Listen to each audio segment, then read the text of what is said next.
Testing 1, 2, 3. Testing 1, 2, 3.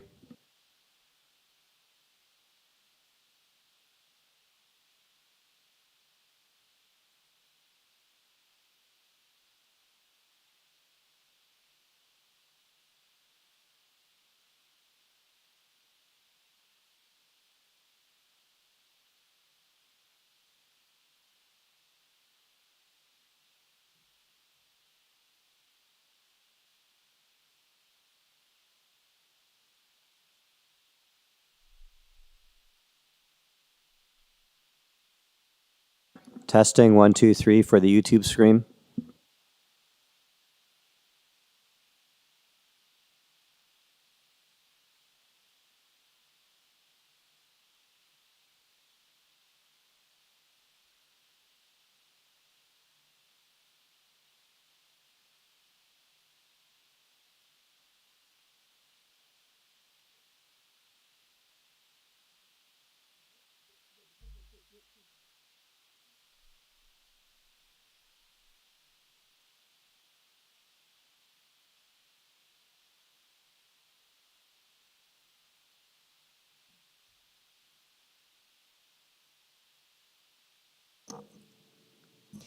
Good morning, everyone. Welcome to the City of Toronto Committee of Adjustment, Scarborough District. Today is November 10, 2022. We apologize for the delay in beginning the hearing today due to some technical difficulties at our end. Due to COVID-19, Committee of Adjustment public hearings are being conducted virtually by electronic means through WebEx Webinar, which is an online digital platform, and it is streamed onto the Toronto City Planning YouTube channel. Participants who have registered in advance will be able to make their presentations to the committee using WebEx Webinar, which is moderated by city staff. Anyone wishing to view the hearing may do so by watching it on the YouTube channel. Participants who have registered in advance will be connecting with their computer, tablet, smartphone, or telephone. All participants will automatically be muted upon entry. When your item is called, each participant will be unmuted by the moderator, one person at a time. We ask that you also mute your devices until you are called on to speak. Those attendees that have registered in advance to attend by video will be temporarily upgraded to panelists when your item is being held. During this time, your camera will be enabled. You will only be visible during your 5-minute allotted speaking time. At all other times, your video will be disabled and you will be reinstated as an attendee. Committee of Adjustment staff will share presentations submitted in accordance with the written submission deadline. Members of the public and applicants are not allowed to use the share screen option or any other panelist controls during a video appearance. The host will remove you from the panelist role if you fail to respect this instruction. Before we begin, we acknowledge the land we are meeting on is the traditional territory of many nations, including the Mississaugas of the Credit, the Anishinaabe, the Chippewa, the Haudenosaunee, and the Wendat peoples, and is now home to many diverse First Nations, Inuit, and Métis peoples. We also acknowledge that Toronto is covered by Treaty 13 with the Mississaugas of the Credit and the Williams Treaty signed with multiple Mississaugas and Chippewa bands. Now, in accordance with Sections 45 and 53 of the Planning Act 1990 as amended, this meeting of the Committee of Adjustment of the City of Toronto is called to order. The Committee of Adjustment considers applications for variances from the provisions of the zoning that apply to a property, permissions to extend or alter lawful non-conforming uses, and consents to sever property to create new lots. Anyone in attendance today who wants to receive a copy of the decision of the committee on any application must submit a written request for a decision by email. Please ensure that you include your name, address, and an email address because the Committee of Adjustment and the Toronto Local Appeal Body, which is the TLAB, will be sending notifications and appeal updates by email. If you do not agree with the decision of the committee, decisions may be appealed to the TLAB or in some limited circumstances to the Ontario Land Tribunal, called the OLT. Appeal instructions are set out at the bottom of the decision of the committee. In terms of the hearing procedure, I will call each item as it's listed in the order on the agenda. In terms of making your submissions where an application is uncontested, The agent or applicant may proceed with their presentation if desired. When the committee does not require a presentation, the applicants are to advise the chair should they wish to speak to the committee. The committee may ask questions or take the matter into committee for a decision. Each speaker, including the applicant agent, will be given a maximum of 5 minutes to address the committee. I will comment when you are reaching your 5 minutes. When addressing the committee, please clearly state your name and address. Please remember to confine your remarks to the matters that have been outlined in the application. The applicant or the agent will proceed first and will make a presentation to the committee on the application. Please note that the committee may not entertain revisions to the proposal at the hearing today. The committee may decide to defer the application if it is substantially revised on the floor to ensure that the revised application is accurate and that all those who are entitled to the notice of the application are informed of the changes. Then individuals either in support or opposed to the application will be invited to speak. I must remind everyone here that we are here to listen to your concerns and comments. However, repeating the same comments will not advance your cause. Committee members may ask questions of each speaker after they have finished their presentation. When all speakers are finished, the applicant or the agent has an opportunity to rebut only those issues that were raised by the speakers. This will mark the end of the discussion, and then the application will be taken into committee for a decision. We have one session only today, and we have 21 items on the agenda. Before we begin with the agenda, may I please receive confirmation of minutes of the last meeting? May I have a motion from the panel on minutes on the last meeting? Member Said, please go ahead. Thank you, Madam Chair. I put forward motion for approval of minutes of the meeting, our last meeting. Thank you. May I have a seconder, please? Member Gary, please go ahead. Yes, Madam Chair, I second that motion to adopt the minutes from the last meeting. Thank you. All in favor? The motion's carried and the application. Through the chair, did member Igor vote on this? No, he did not. Fair enough. Okay, for the record, member Igor did not vote. Yes. Thank you. Thank you. Madam Chair, is that my thinking is that I shouldn't vote on it because of I wasn't present, right? That is correct. So if you're not present at a hearing, you do not vote on the minutes. Thank you. So No worries. Thank you. all members except member Igor voted on the minutes, and the minutes have been adopted. May I ask if there are any declarations of interest, whether on the panel or staff, for items that are on the agenda today? I will declare that I have a conflict on items number 2, 3, and 20. For items 2 and 3, the applicant is an acquaintance of mine, and for item 20, I have worked formally with the firm that's representing the application today. Are there other staff members or panel members that have conflicts? Through the chair, there are no staff conflicts. Thank you, and I don't see any from the panel members as well. So we will move on now. There are no further conflicts of interest to be declared. Mr. Deputy Secretary Treasurer, have you received any requests for deferral? Through the chair, we have received 4 requests for deferral.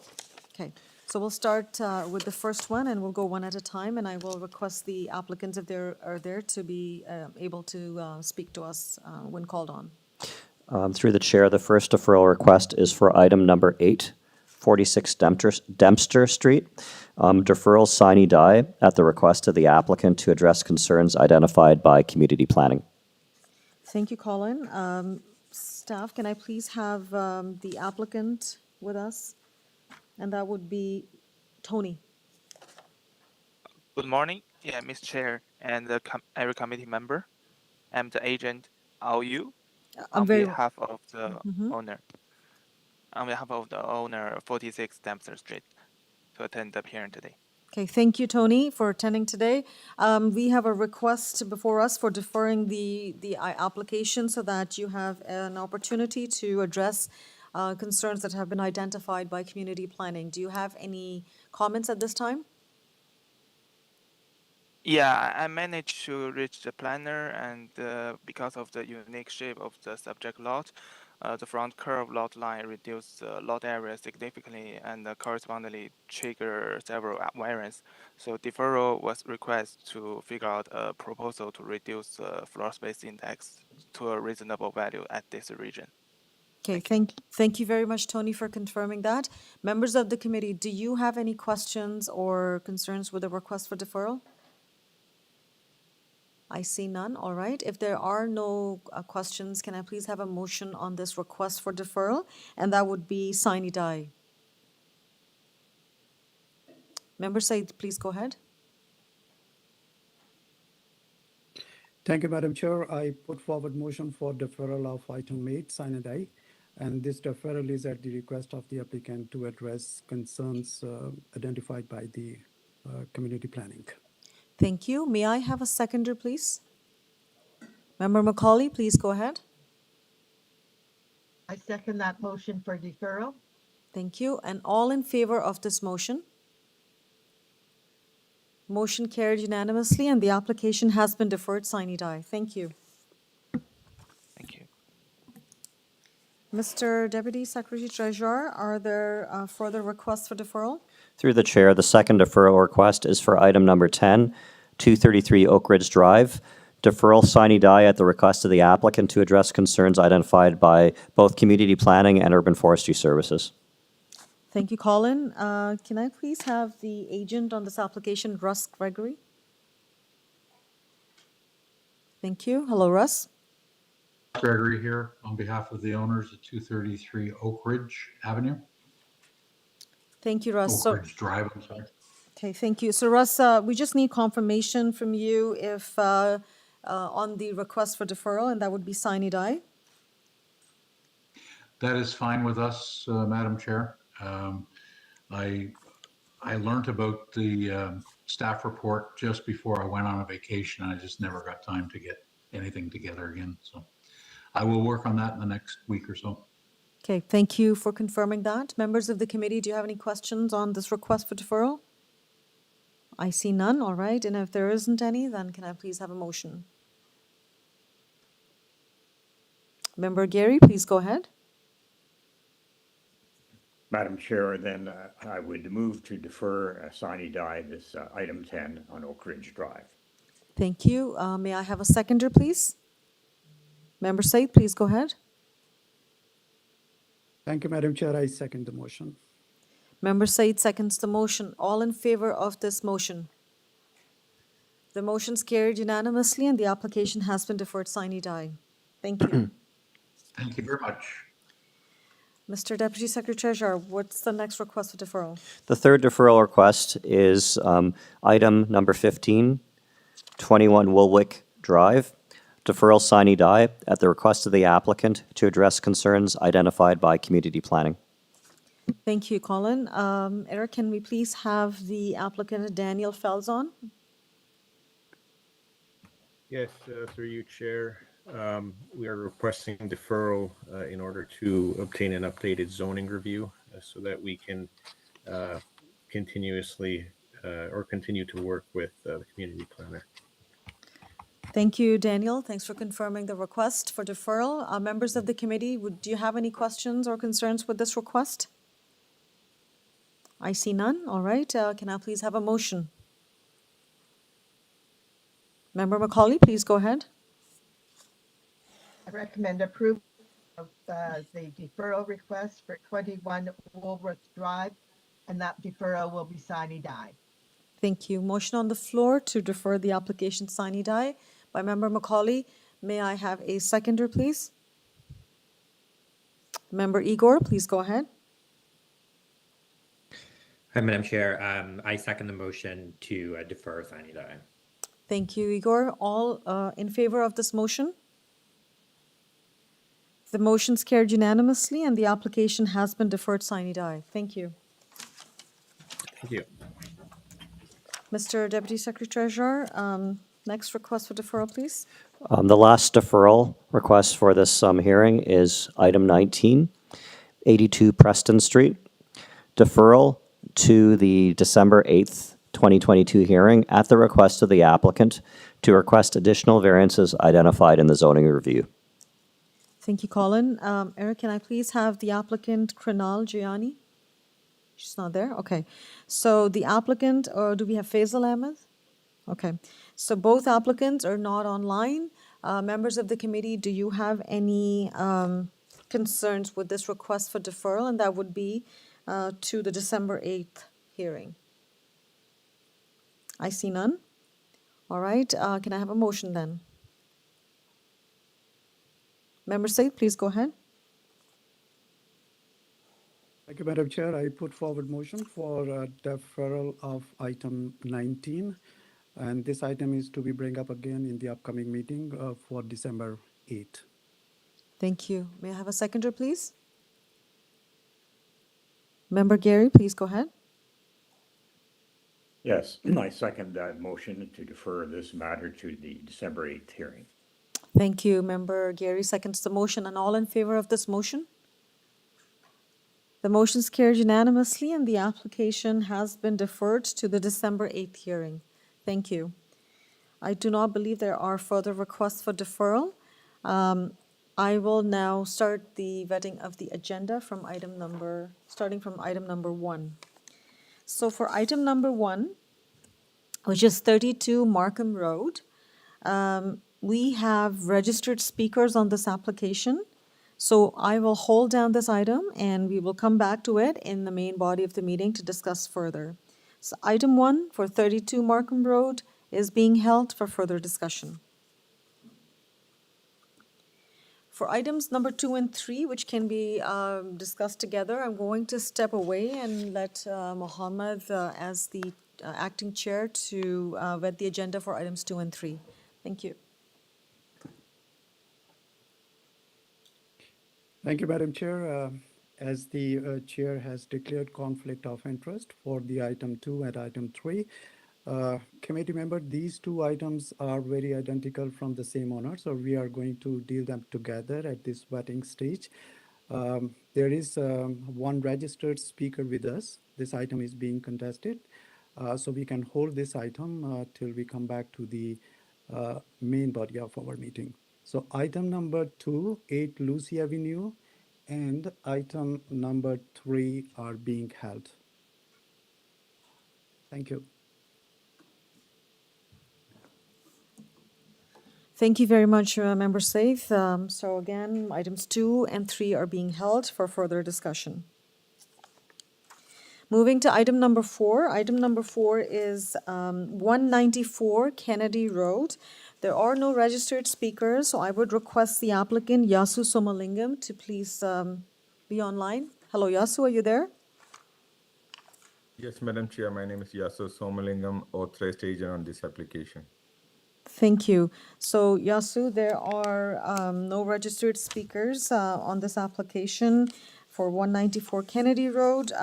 There are conditions from Urban Forestry. Condition number 3, do you have any concerns with the recommended condition from Urban Forestry? No, we are fine with the conditions. Thank you. Okay, thank you. Members of the committee, do you have any questions for Yasu? Okay, Member Said, please go ahead. Thank you, Madam Chair. I have a very short question, and I understand we can deal it at the vetting stage. Sure. Mr. Yasu, could you just let me know what is the setback from Kennedy Road of the current dwelling? Current dwelling, hold on a second.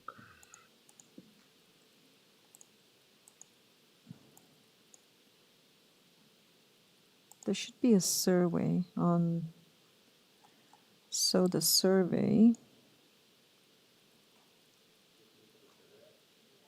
Yeah, can you pull up the survey, please? Yeah, 6.28 or 6.23? 6.23 from the property line, but I think he's looking from the center line of the road. From the center line of the Kennedy Road. Okay, let me check the other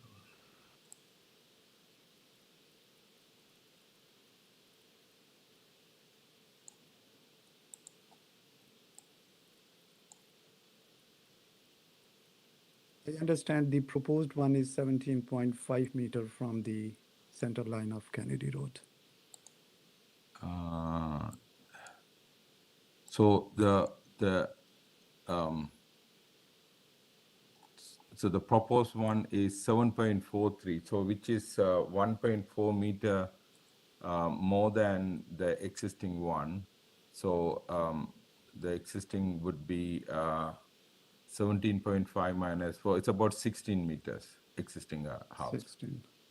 So you are like moving it more closer toward the Kennedy Road for about 1 meter? No, we are moving away. from the Kennedy. So right now, the building, the front wall of the building to the property line, which is the front yard setback, the current is 6.23. The proposed front yard setback is 7.43, so they're moving further away. And it's usually done to keep in line with the adjacent houses as well. So that's sort of, in my opinion, this is sort of minor in nature, at least in my opinion. Yeah, thank you very Okay. much, Madam Chair, and thank you, Mr. Yasu. And Madam Chair, I am okay with this. I see the 4 variances there are, I believe these are minor, so I am okay with this elaboration. Thank you. Okay, thank you. So if there are no further questions, can I please have a motion? Go ahead, Mr. Said. Thank you, Madam Chair. I believe all the 4 variances before the committee today, which is FSI, front porch, and the setbacks, these are minor in nature, appropriate. If Mr. Yasu agree to the urban forestry condition number 3, I am willing to support this application and put forward motion for approval of this application subject to the urban forestry condition number 3. Okay, so this is a motion because he had already confirmed that he's okay with the urban forestry recommended condition. Okay, so is that a motion, Member Said? That's a motion Okay, for so, approval. okay, so we have a motion on the floor by Member Said for approving the application subject to conditions of urban forestry. Seconder, Member Macaulay, please go ahead. I will second that motion for approval, subject to urban forestry condition. Okay, thank you. And all in favor of this motion? The motion's carried unanimously and the application for 194 Kennedy Road has been approved, subject to conditions of urban forestry. Thank you. Thank you, Madam Chair. Thank you, committee. Okay, moving to the next item, item number 5, which is 20 KILPATRICK Drive. There are no registered speakers. Can I please have Nafise Zangiabadi as the applicant? Yes, good morning, Mrs. Chair. This is Nafisa Zangiabadi. I'm the applicant. Thank you, Nafisa. Thank you for joining us. We see we have your application before us for minor variance for 20 KILPATRICK Drive. Do you have any comments at this time? The staff has recommended us to reduce the coverage to 39.9, which we will do. So we agree with the staff report. And then we have comments from Urban Forestry to submit an application for injury, which we will. So we agree with both comments.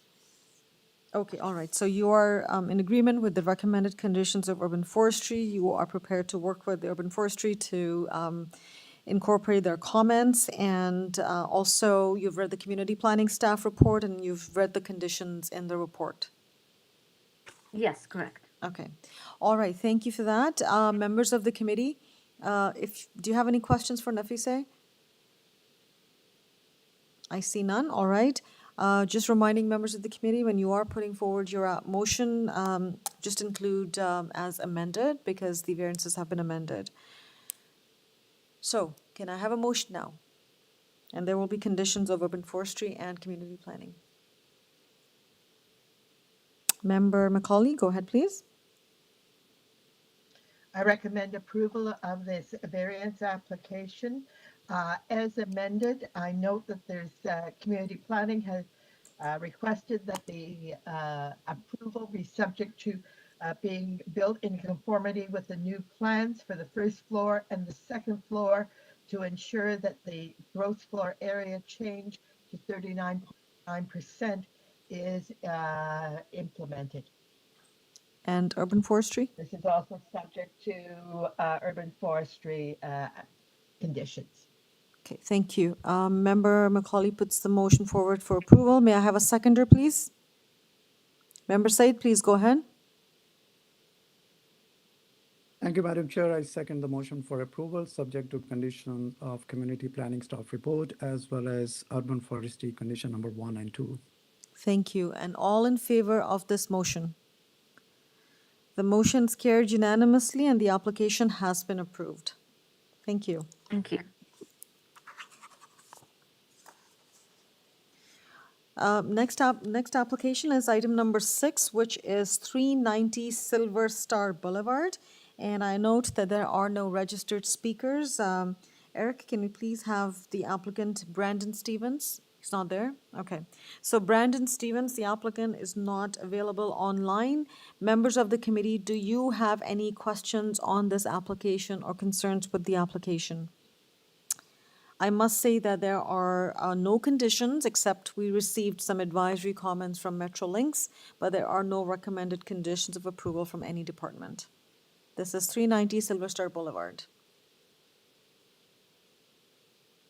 Okay, if there are no questions or comments, can I please have a motion on this application? Member Macaulay, please go ahead. I recommend approval of this variance. I note that it is minor and conforms with other uses in the building. It is subject to an easement on the Metrolinx request. No, there's I'm no not sure condition. that is- No, That's not a condition, it's just a statement, correct? those are just advisory comments, so I would just focus on, if there are any conditions, we note them in our motion. If there are comments, we do not have to note them in our motion. Okay, I will recommend approval with no conditions. Thank you very much. Member Macaulay puts forward the motion for approval. Member Said, please go ahead. Thank you, Madam Chair. I second the motion for approval, and there are no conditions to that. Okay, thank you. And again, I'm going to remind everyone, you don't have to repeat, just say I second the motion, because sometimes it creates confusion between the way different panel members put forward the condition. So I just want to keep it simple. All in favor of this motion? The motion is carried unanimously and the application for 390 Silver Star Boulevard has been approved. Thank you. Item number 7, 37 KARNWOOD Drive. I note that there are no registered speakers on this application. Eric, can we please have the applicant Dale Thorold? Good morning, Madam Chair. First, my name is Dale Thorold. I'm with Trenton Drafting and Design. I'm the applicant for this project at 37 KARNWOOD Drive. Thank you, Dale. Dale, have you read the community planning staff report on this application? And do you have any questions or concerns with the recommended condition that the decision be tied to the site plan?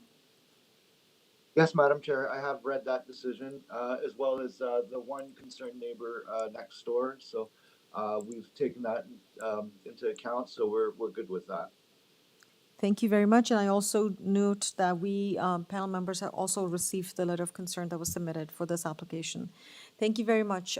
Members of the committee, any questions for Dale? Member Said, please go ahead. Thank you, Madam Chair. Mr. Dale, by and large, I am okay with the variances. A couple of variances are there. But just need your input on variance number 9.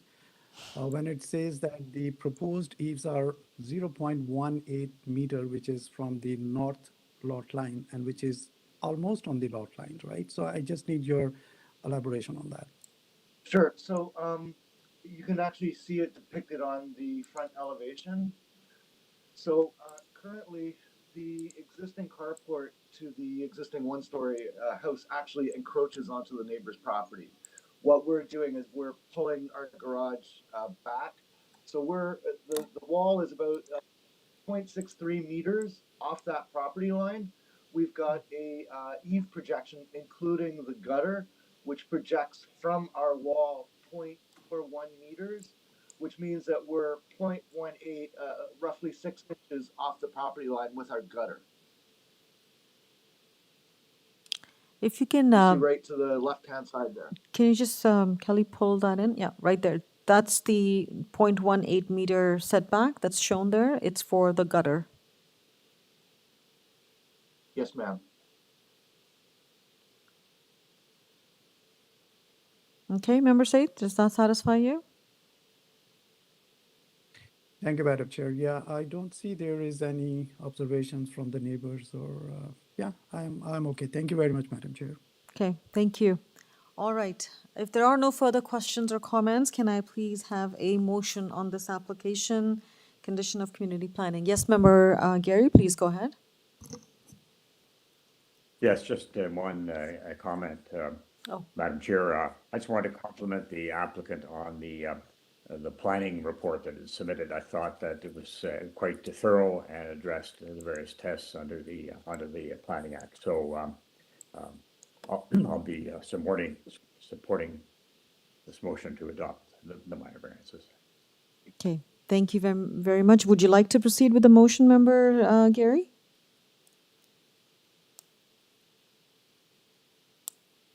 You're on mute. Madam Chair, yes. Just getting in again here. Sure, take your moment. Yeah, thanks, and it does seem there's an improvement in terms of the existing situation in terms of that eaves issue. So that being the case, and reviewed them, I'm prepared to put forward a motion to approve the application for the minor variances, and I do not see conditions. There is a condition from community planning to tie the decision with the site plan. Thank you very much, Madam Chair. Then I would amend that motion to and move to approve the minor variances subject to the community planning report. Thank you very much. May I have a seconder, please? Member Igor, please go ahead. Thank you, Madam Chair. I second that motion. Thank you very much. And all in favor of this motion? The motion is carried unanimously and the application has been approved subject to condition. Thank you. 37 KARNWOOD Drive approved. Thank you. Moving to the next item, item number 9. Item number 9 is 76 FERNCROFT Drive. I do note that there are no registered speakers. Eric, can we please have the owner, Ryan Thompson? Good morning, Ryan. Are you with us? Yes, good morning. I am. Thank you. Thank you. So, Ryan, we have your application before us at 76 FERNCROFT Drive. There is, just for record, letters of support received. Are you aware of or have you read the proposed condition from Metrolinx that the owner shall grant Metrolinx an environmental easement for operational emissions? Have you read that, and do you have any questions or concerns with that recommended condition? Yes, we have read it, and we did want to rebut it, actually. You do not want to rebut it? No, we do. We do want to rebut. We want to make comments about it. You have concerns with that recommended condition. Okay. Yes. Yeah. All right. So let's park this item now for further discussion. We would like to hear from you and then make the decision accordingly. So item number 9 is being held for further discussion. This is 76 FERNCROFT Drive, and this is at the request of the applicant to discuss some concerns with the recommended conditions from Metrolinx. Thank you. Moving to the next item. Item number 11, which is 87 Presley Avenue. There are registered speakers on this application, so we will hold down this item and come back to it in the main body. And this is item 11 for 87 Presley Avenue being held for further discussion. Item 12, 41 Milner Avenue. There are no registered speakers, I note here. We do have the applicant, Michael Bissett. Is Michael online? Good morning, Michael. Are you with us? Good morning. Yes, I'm here. Okay, thank you very much, Michael. We have your application before us. Any comments? Just want to note here, this is 41 Milner Avenue, that there's a community planning staff report. No concerns, Yes. TRC, no concerns, no objections from Metrolinx, and there's some Metrolinx comments. I don't believe there are any conditions on this application. Do you have any comments at this time? No, just to thank staff. We appreciate the staff report, and yeah, there are no conditions, and happy to proceed if there's any questions. Sure. Thank you very much for that, Michael. Members of the committee, do you have any questions for Michael? Member Said, please go ahead. Thank you, Madam Chair. Michael, this is not a variance-related question, but still for sake of further clarity. I understand this is an existing building and this was a restaurant now being converted into a medical office uses, right? I Correct. wonder if there will be any changes internal or external to the building structure. I don't see any variances there, so that's why I just needed your comments on that. Correct. There'll be interior alterations. That's how this began. They had a permit application in for interior alterations and renovation, and then this variance was flagged, so there'd be no exterior that I'm aware of. So this came by way of a zoning notice from the zoning examiner. Thank So, you. yeah, the only requested variance is to permit medical office uses in the building or just the uses. I don't see there's any other performance standards regulations there. Correct. Okay. All right. So on that note, if there are no further questions, then can I please have a motion? Member Said, go ahead, please. Thank you, Madam Chair. I put forward motion for approval of item 12, and there are no conditions to that. Thank you. And may I have a seconder, please? Member Macaulay, please go ahead. I second that approval. Thank you very much, Member Macaulay. And all in favor of this motion?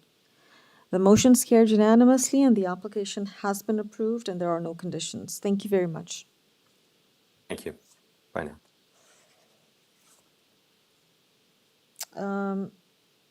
Moving along to next item, item 13, which is 81 Midland Avenue. There are no registered speakers. Can I please have the applicant, Bruno Lopez? Hello, Bruno. Yes, good morning, Madam Chair and committee members. My name is Bruno Lopes from MXL Engineering, and I represent the owner.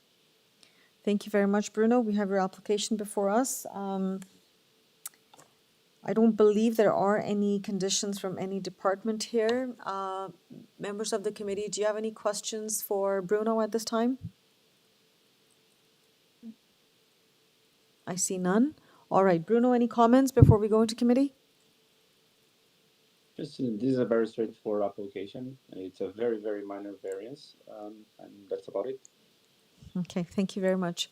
Members of the committee, may I have a motion, please, on this application? Member Macaulay, please go ahead. Thank you. I agree. It's a very minor variance. It's simply for a second-story addition and some renovations of the existing building. It is appropriate use, and I recommend approval. There are no conditions that I can see. Thank you very much. May I have a seconder, please? Member Igor, please go ahead. Thank you, Madam Chair. I second this motion for approval. Thank you. Member Igor seconds the motion. All in favor of this motion? The motion's carried unanimously and the application for 81 Midland Avenue has been approved. Thank you. Moving to the next item, item 14, 36 Tordale Crescent. I note that there is one registered speaker on this, so I will hold down this item and come back to it. So 36 Tordale Crescent is being held for further discussion.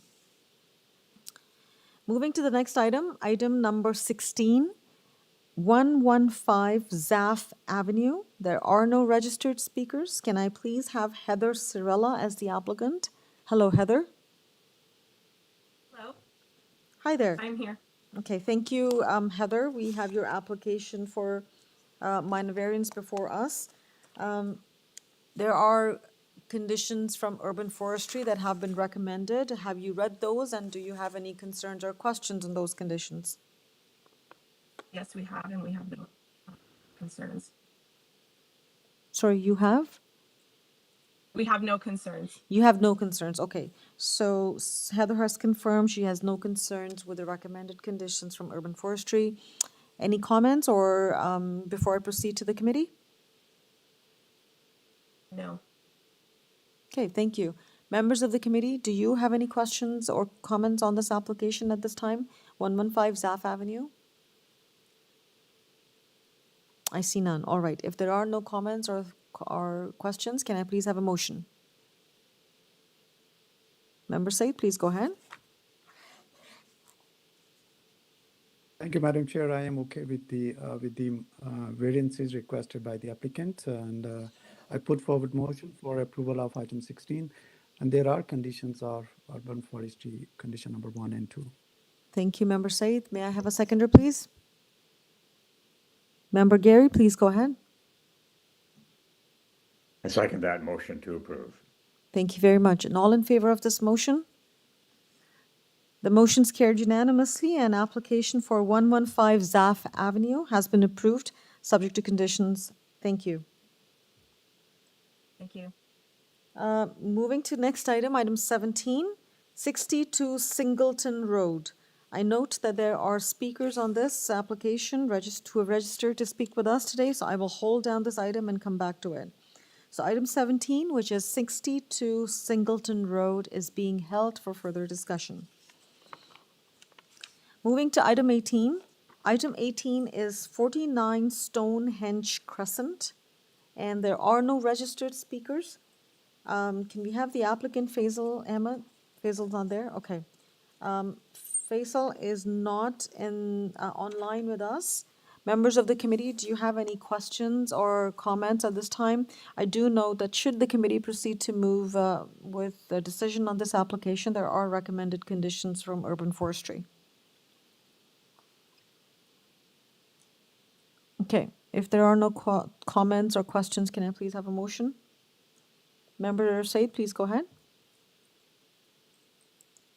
Thank you, Madam Chair. I see this application is, the variance is mentioned, there is only one variance mentioned over here, which is very minor. I am okay to put forward motion for approval of item 18, subject to urban forestry condition number 1.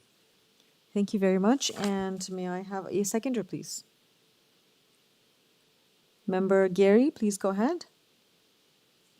Yes, I second that motion to approve. Thank you. And all in favor of this motion? The motion is carried unanimously, and the application for 49 Stonehenge Crescent has been approved. Thank you. Okay, moving to the next item, which is item 20. I declared a conflict, so I will step away and I will let Member Said vet this item. Item 20 for 168 to 184 CLONMORE Drive. Thank you, Madam Chair. As our chair has declared a conflict of interest with item 20, I will be the acting chair for this item only, which is the applicant, member of the committee, the applicant is asking to permit stacked townhouse units with 7 buildings. We have, I don't see there is any registered speaker, so can we have the applicant with us, please? From R.E. Millward and Associates for the applicant. Thank you. Mr. Graham, you are there, right? Correct. Thank you very much, Mr. Graham, for with us. We don't have a member of the committee. We don't have any registered speaker with us. So if you have any quick question that could be dealt at the vetting stage, we can ask the applicant for that. Is there any question from member of the committee? Okay, I see none. So if there is no questions, no concerns on this item, may I have a motion on this item, please? Yes, Member Ann, go ahead, please. Thank you. I see that there's a number of variances, but they're all very similar, couple of feet, couple of inches between the buildings. I recommend approval of the variance application, subject to the condition that of community planning that they build in accordance with the site plan. Thank you, Mr. Ann. May I have the second, please? Yes, Mr. Igor, go ahead. Thank you, Mr. Chair. I second this motion for approval. Thank you very much for the motion, and all in favor? The motion is carried, and also for just a remark for the applicant that there are certain comments from the Metrolinx. So these are the advisory comments, and committee understand that you are aware of that. The motion is. Thank you very much. Thank you very much for your acknowledgement. The motion is carried. The application is approved. Thank you.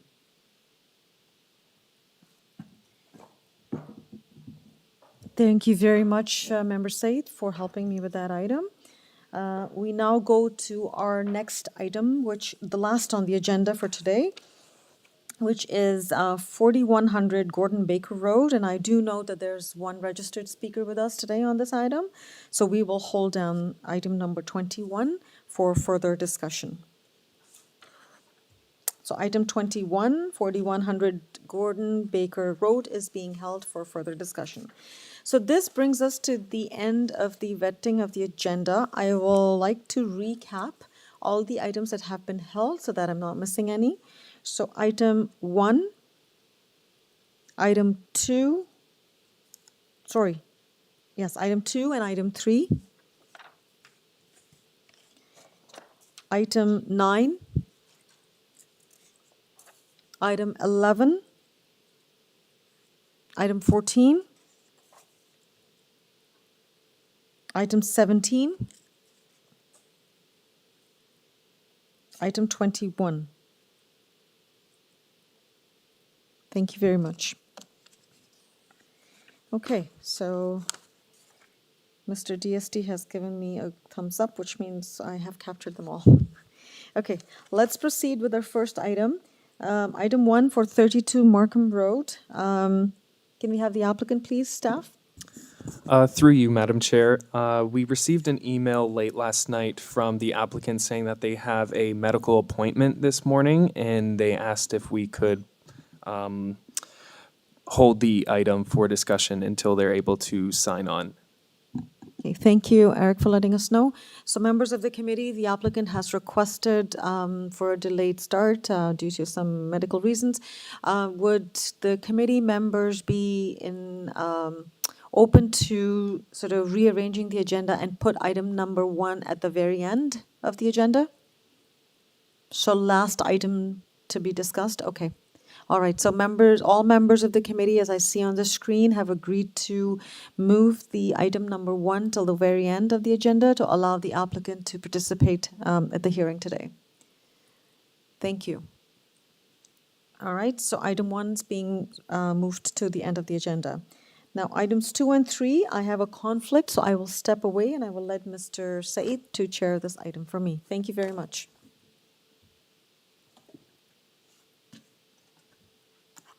Thank you, Madam Chair.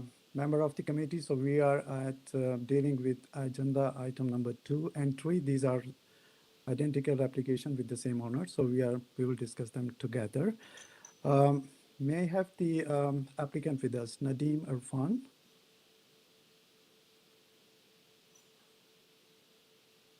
My name is Nadeem Irfan, NIE Architects, 10 Milner Business Court, Suite 710, Scarborough, Ontario, and 1B3C6. Thank you very much, Nadeem Irfan, to be with us. We have a registered speaker with us too. May I know if the registered speaker, Dana, is there?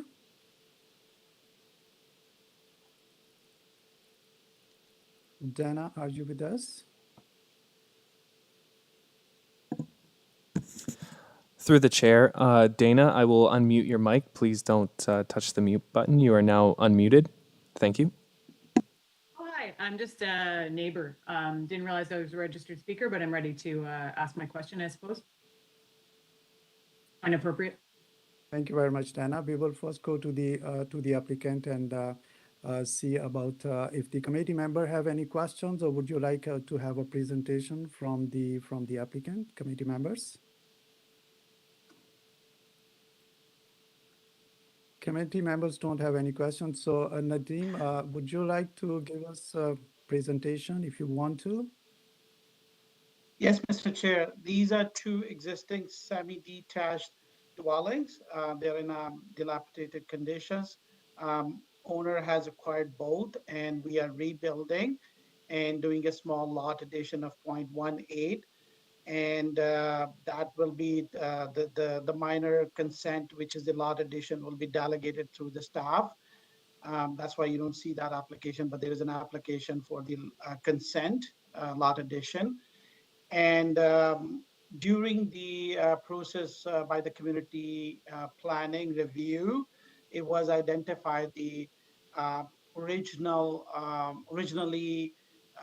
zoning notice issued for lot frontage and lot area variances. Actually, the lot frontage and lot area complies. So that's why we have recently submitted last week updated zoning notices, deleting the 2 variances for each of them, each of the 8 and 10 Lucy for lot frontage and lot area. And now we have 2 variances for 8 Lucy for wall height and garage width, inside parking space width. And for 10 Lucy, we have for the side yard setback from 0.9 to 6.4, we're requesting, and wall height and garage width. This application has reviewed by the community planning, and they have no further concerns. We believe these variances are very, very minor in nature, and these applications are good candidate for approval. Thank you. Thank you, Mr. Nadeem, for this brief presentation. I understand you mentioned that variance number 1 and 2 has been deleted, and this is an amended application before the committee.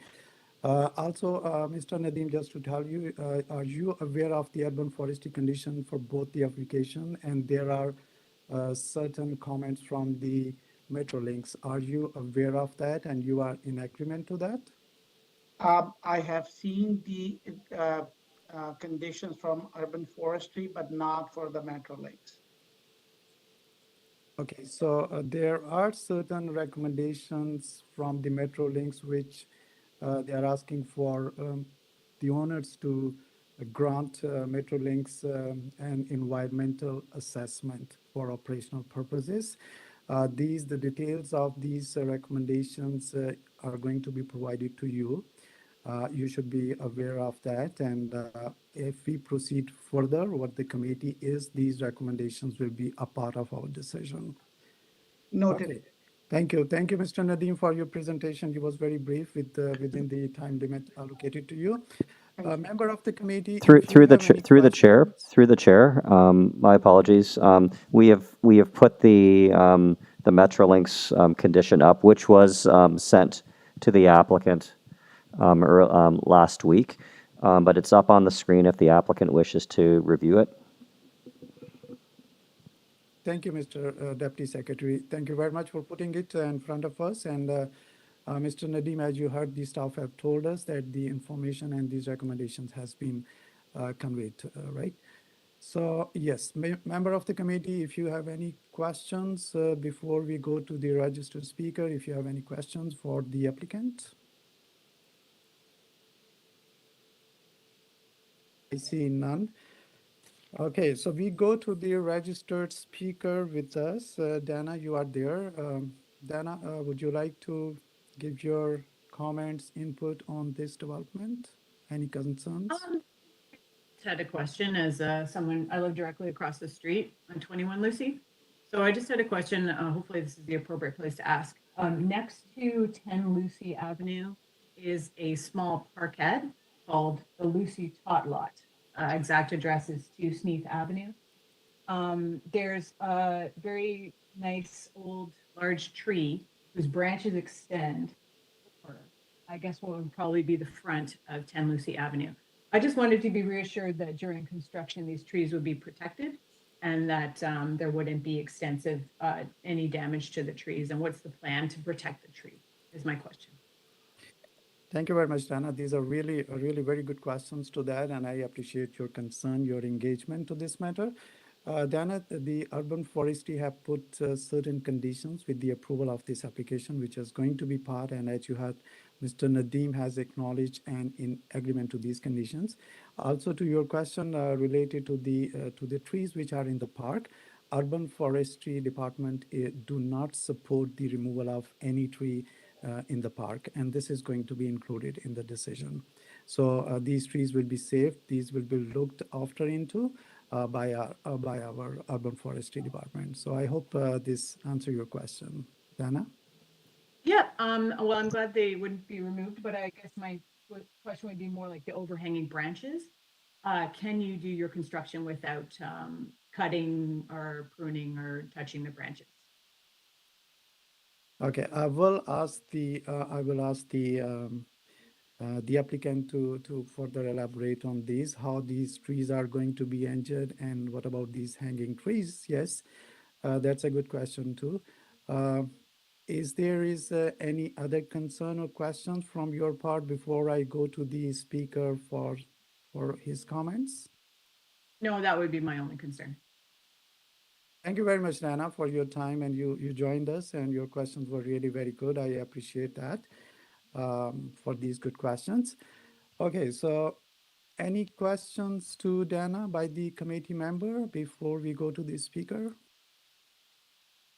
Through the chair, we're sharing our screen with the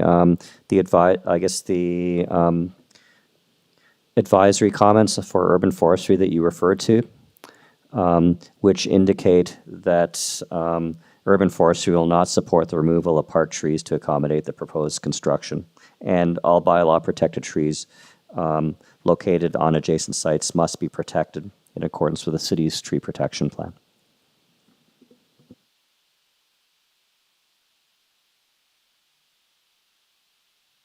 Through the chair, you're on mute. Thank you very much, Mr. Deputy Secretary, for this information. Dana, you will be looking this information right on your screen. As our Deputy Secretary told us that the urban forestry is going to protect these trees. You see the information in front of your screen, and this will be taken care of that. Thank you, staff, for that information. So, Mr. Nadeem, you heard about the concern. We have responded to those concerns to some extent to the speaker. There is one question and concern about the hanging branches over the property, maybe across the borders of the property lines. Would you like to comment on that? Yes, Mr. Chair, we'll retain a certified arborist, and whatever the report suggestion or recommendations will come, we will, abide by those. We will submit to the staff review and approval before we do any other work. I wanted to bring it to your attention. The existing house is actually 0.42 meter away from the property line. The new house will be actually 0.9 meter on the ground floor. The excavation line will be 0.9. So we have almost 18 inches existing house basement wall protecting the roots of the tree. So I'm confident that we can work with the urban forestry and still build these two houses. Thank you. Thank you very much, Nadeem, for this elaboration. And again, I will say this is a positive approach. You are equally concerned about the issues raised by the speaker, and you are going to take care of that. That's a good sign. Member of the committee, do you have any questions to our applicant before we take this matter into committee? I see none. So we are in the committee now. If there is any comments or concerns, you can share on that, committee members. If there is no comments or concerns, as I told you, we have dealt item 2 and 3 together, but I will ask that we should be having a separate motions. First on item number 2, and then the item number 3. And please note that this is an amended application, and there are conditions of urban forestry for both of the applications, and there are Metrolinx comments on that. So may I have a motion, please? Yes, Mr. Gary, go ahead. Yes, Mr. Chair, I'm prepared to move approval of this revised application, subject to the urban forestry condition number 3, and subject to the Metrolinx request for an environmental easement. Thank you. Through the chair, just for a point of clarification, is that for item 2, 8 Lucy? It's only, Metrolinx has not commented on that application. They've only commented on item 3, which is 10 Lucy. So, thank you, Mr. Deputy Secretary. Yes, Mr. Gary, we are dealing with application item number 2 only, and there are no Metro. through the chair, just a point of clarification. Just let me check. Let me just confirm that, please.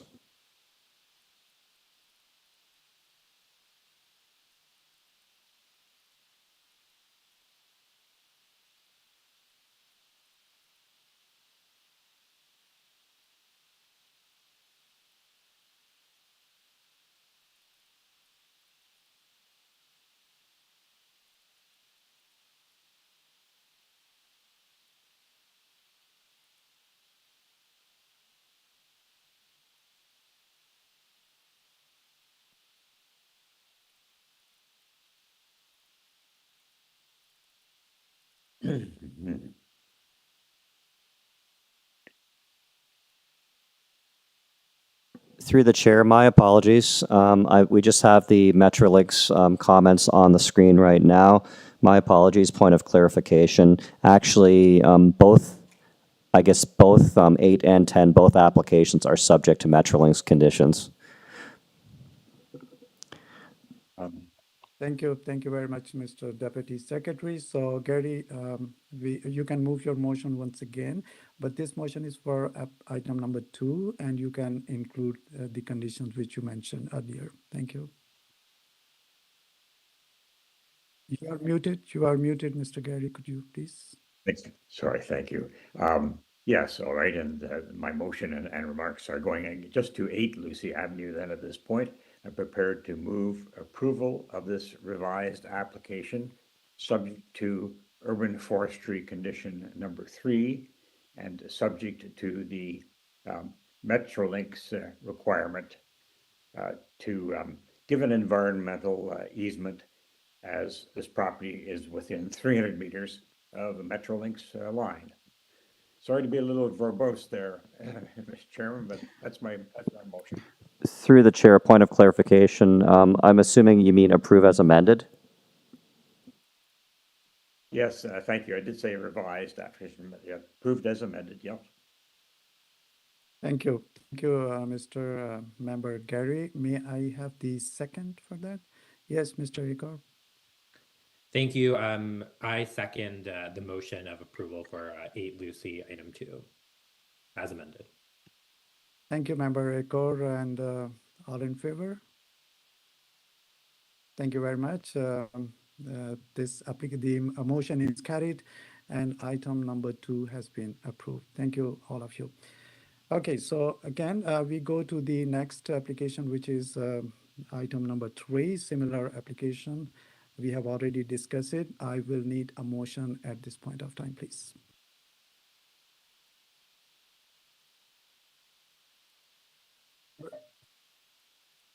Member Gary, please go ahead.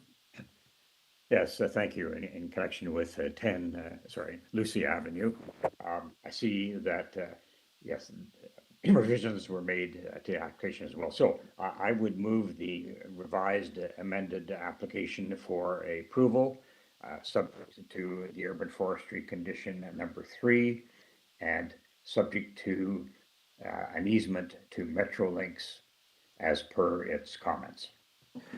Through the chair, I believe the urban forestry is recommending conditions 1 and 3.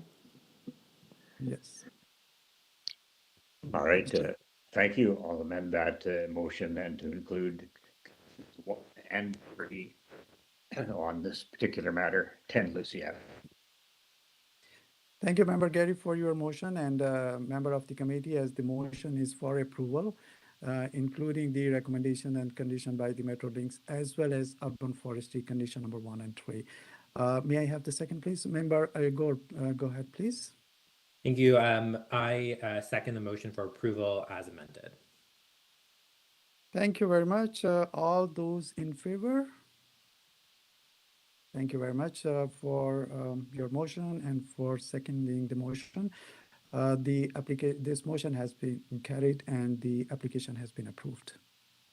Thank you.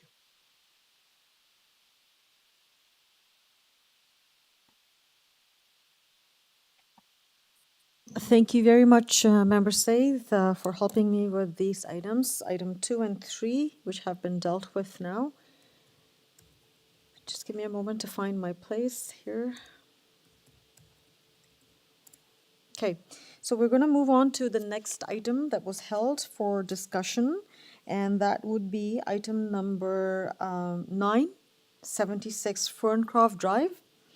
And I believe it was held by the applicant to discuss some concerns that he had with the proposed conditions from Metrolinx. So Ryan Thompson. Yes, can you hear me? Yes, I can hear you. Thank you, sir. So Ryan, just give me a moment. I would like to have staff bring up the recommended conditions so we can follow through while you're speaking. So staff, may I request you to please bring up the recommended condition from Metrolinx for 76 FERNCROFT Drive.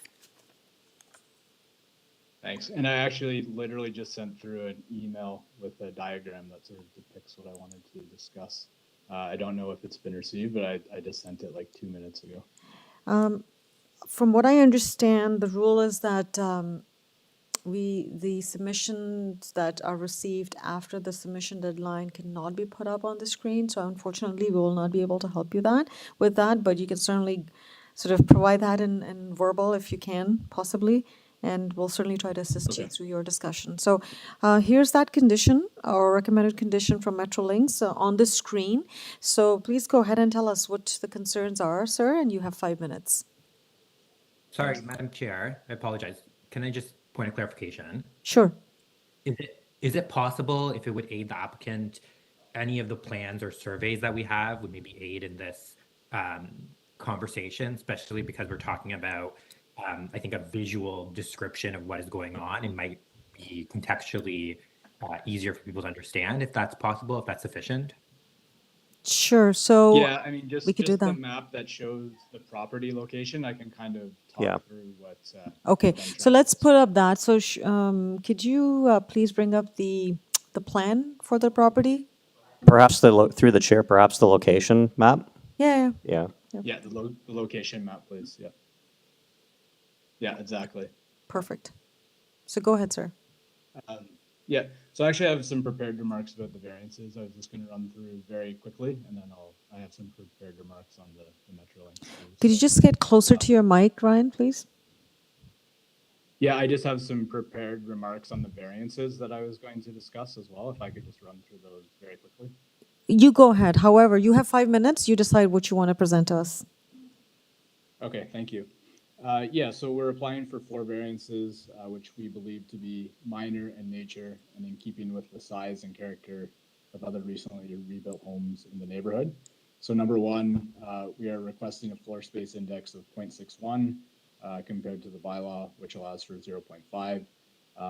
We're requesting the extra space for 2 primary reasons. First, to support our growing young family, and second, to accommodate room for family and my wife's family to stay with us when they visit from out of town, which they frequently do, as we have a young daughter and a second daughter on the way as well. Secondly, the second variance is the lot coverage. We're proposing a modest increase compared to the bylaw. We're requesting approval for 36.25% compared to the bylaw, which allows for 33%. And the reasons we're requesting this variance are very similar to the reasons stated on the floor space index there. The third variance is the main wall height. We're looking for 7.01 meters, so just 1 centimeter over the allowed 7 meters. And then lastly, we've requested 55 centimeters of extra driveway width, simply to match the width of the garage and to allow slightly more room to get our stroller around a car when it's parked in the driveway. I just also wanted to note that we have consulted and shared our plans with the neighbors in the direct vicinity of our property, and 3 letters of support and no letters of objection have been registered with the application.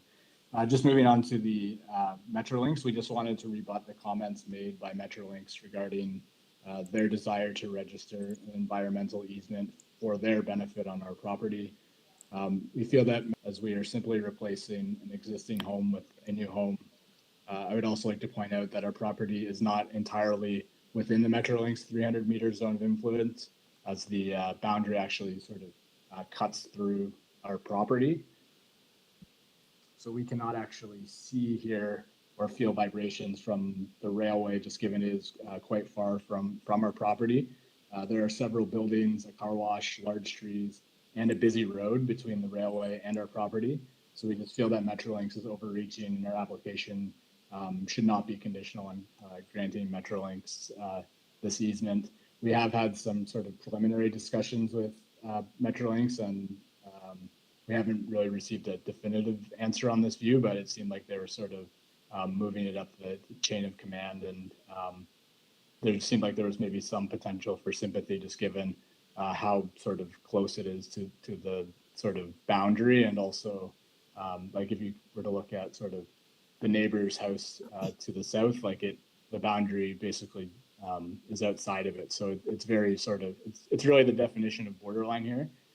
If you were to go on Google Maps and actually kind of measure the 300 meters, I actually view the rail as actually outside of the 300 meters, and that they've provided a slightly different sort of opinion on that, but I just don't think it should be conditional on granting this easement.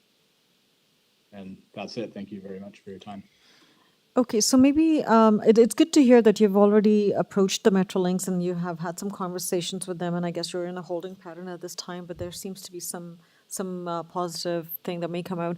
Just a clarification, so this would be like a blanket easement on the property, correct? That's the way I understand it. I'm not sure if you could, apply an easement to the portion that cuts through the property for an environmental or not. It sort of seems complicated. The other thing I'd point out is initially Metrolinx seems to be indicating that they want us to pay for this, which doesn't seem to really make sense to me, given it's to their benefit. Yeah, I'm finding it a little difficult myself, to be honest here. This is a minor variance application. Should this had not come to us, let's suppose if it does not go through a planning process, gone straight to a building permit process, would such a tool still be recommended by Metrolinx? I'm a little concerned here, questioning that as well. If I can get some clarification, Colin, from you, or Katrine, one of you. Through the chair, I'm not aware if this would be secured through a building permit application. I'm not sure. Okay. And are we clear that this is indeed a condition and not a comment? Through the chair,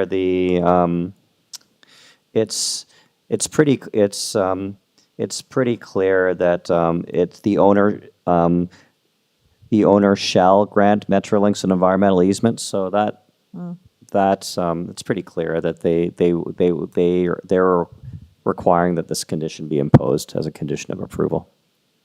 Okay. All right, thank you. Member Gary, please. We need your expertise here. Weigh in on this issue somewhat. So, yeah, requesting an environmental easement. So presumably, a document easement would be registered on title to this property. I think the applicant should discuss it with whatever lawyer is acting here on that issue. So it's really a right in land that's being proposed, and essentially saying that you have to accept that there might be noise and vibration coming from the Metrolinx line. So that's the only comment I wanted to make, Madam Chair. Yeah, I mean, we're willing to accept that there's noise and vibration, but we've lived here for 5 years, and we can't see or hear the tracks or anything like that. Okay. I see Member Igor wanting to speak. Go ahead, Member Igor. Thank you, Madam Chair. I'm just curious around if you can clarify or maybe staff clarify the process regarding an applicant, not willing to implement a condition such as the one we're talking about with Metrolinx. Is it in the best interest of the process that this be deferred in terms of coming to a resolution, as the applicant has stated he's in contact with Metrolinx, and having that play its course out fully before we consider this application, or do we just proceed as is? I'm just wondering what makes, I guess, the most amount of sense. And I will also note, I just sort of did a quick calculation on the city's zoning bylaw map, and it looks like, this is 295.11 meters from the property line. But give or take, I mean, it's right on the boundary. So I feel like there's probably justification in terms of the applicant's points that he has made regarding this is a bit ambiguous and maybe in a gray area. So perhaps there is some, wiggle room on Metrolinx's part to favor the applicant in their argument. And I think that's what. If I could just comment. Yeah, sure. Go ahead, please. No, so we don't want to defer. We would rather just leave it in the hands of the committee to decide if they want to impose this condition or not. But we don't want to defer. We'd rather just let you decide. And we've made our point. I don't think Metrolinx has dialed in to make their point.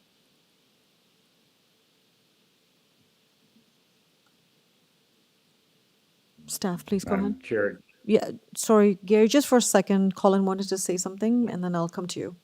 Through the chair, to answer Member Igor's question, for all applications, the application is circulated to all, all divisions and public agencies.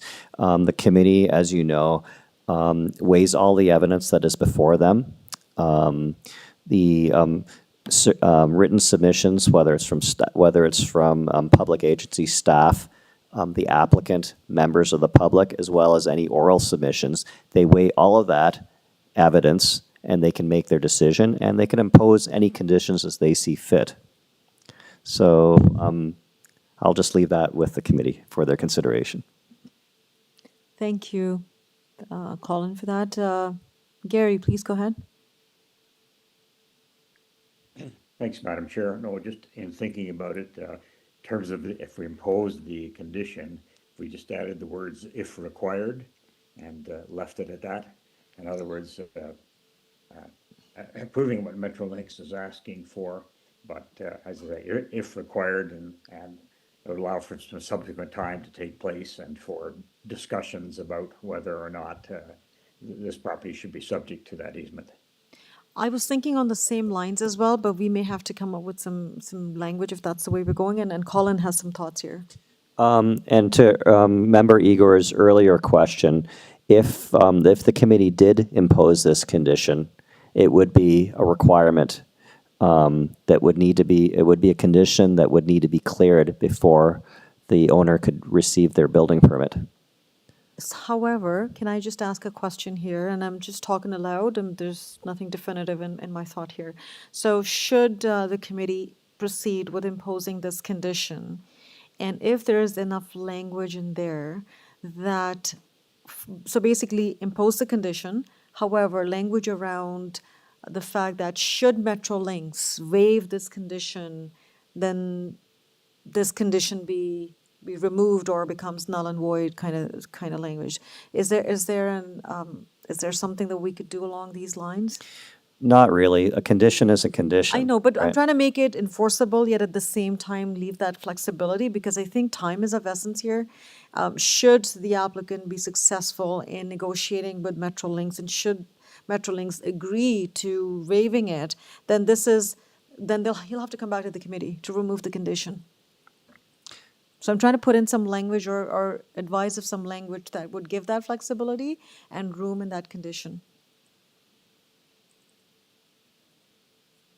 So just give me a minute. We're just talking to staff.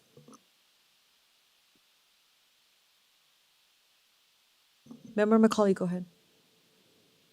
Madam Chair, I think this is an application. The owner has to come forward for a building permit. this issue of the metro links, I think it's up to us as to whether we impose that condition or not.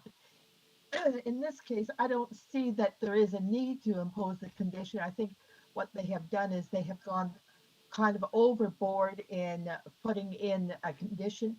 I would recommend that the committee impose the condition and approve the application as submitted. You recommend that committee impose the condition? No. Oh, not impose the condition. Okay, all right.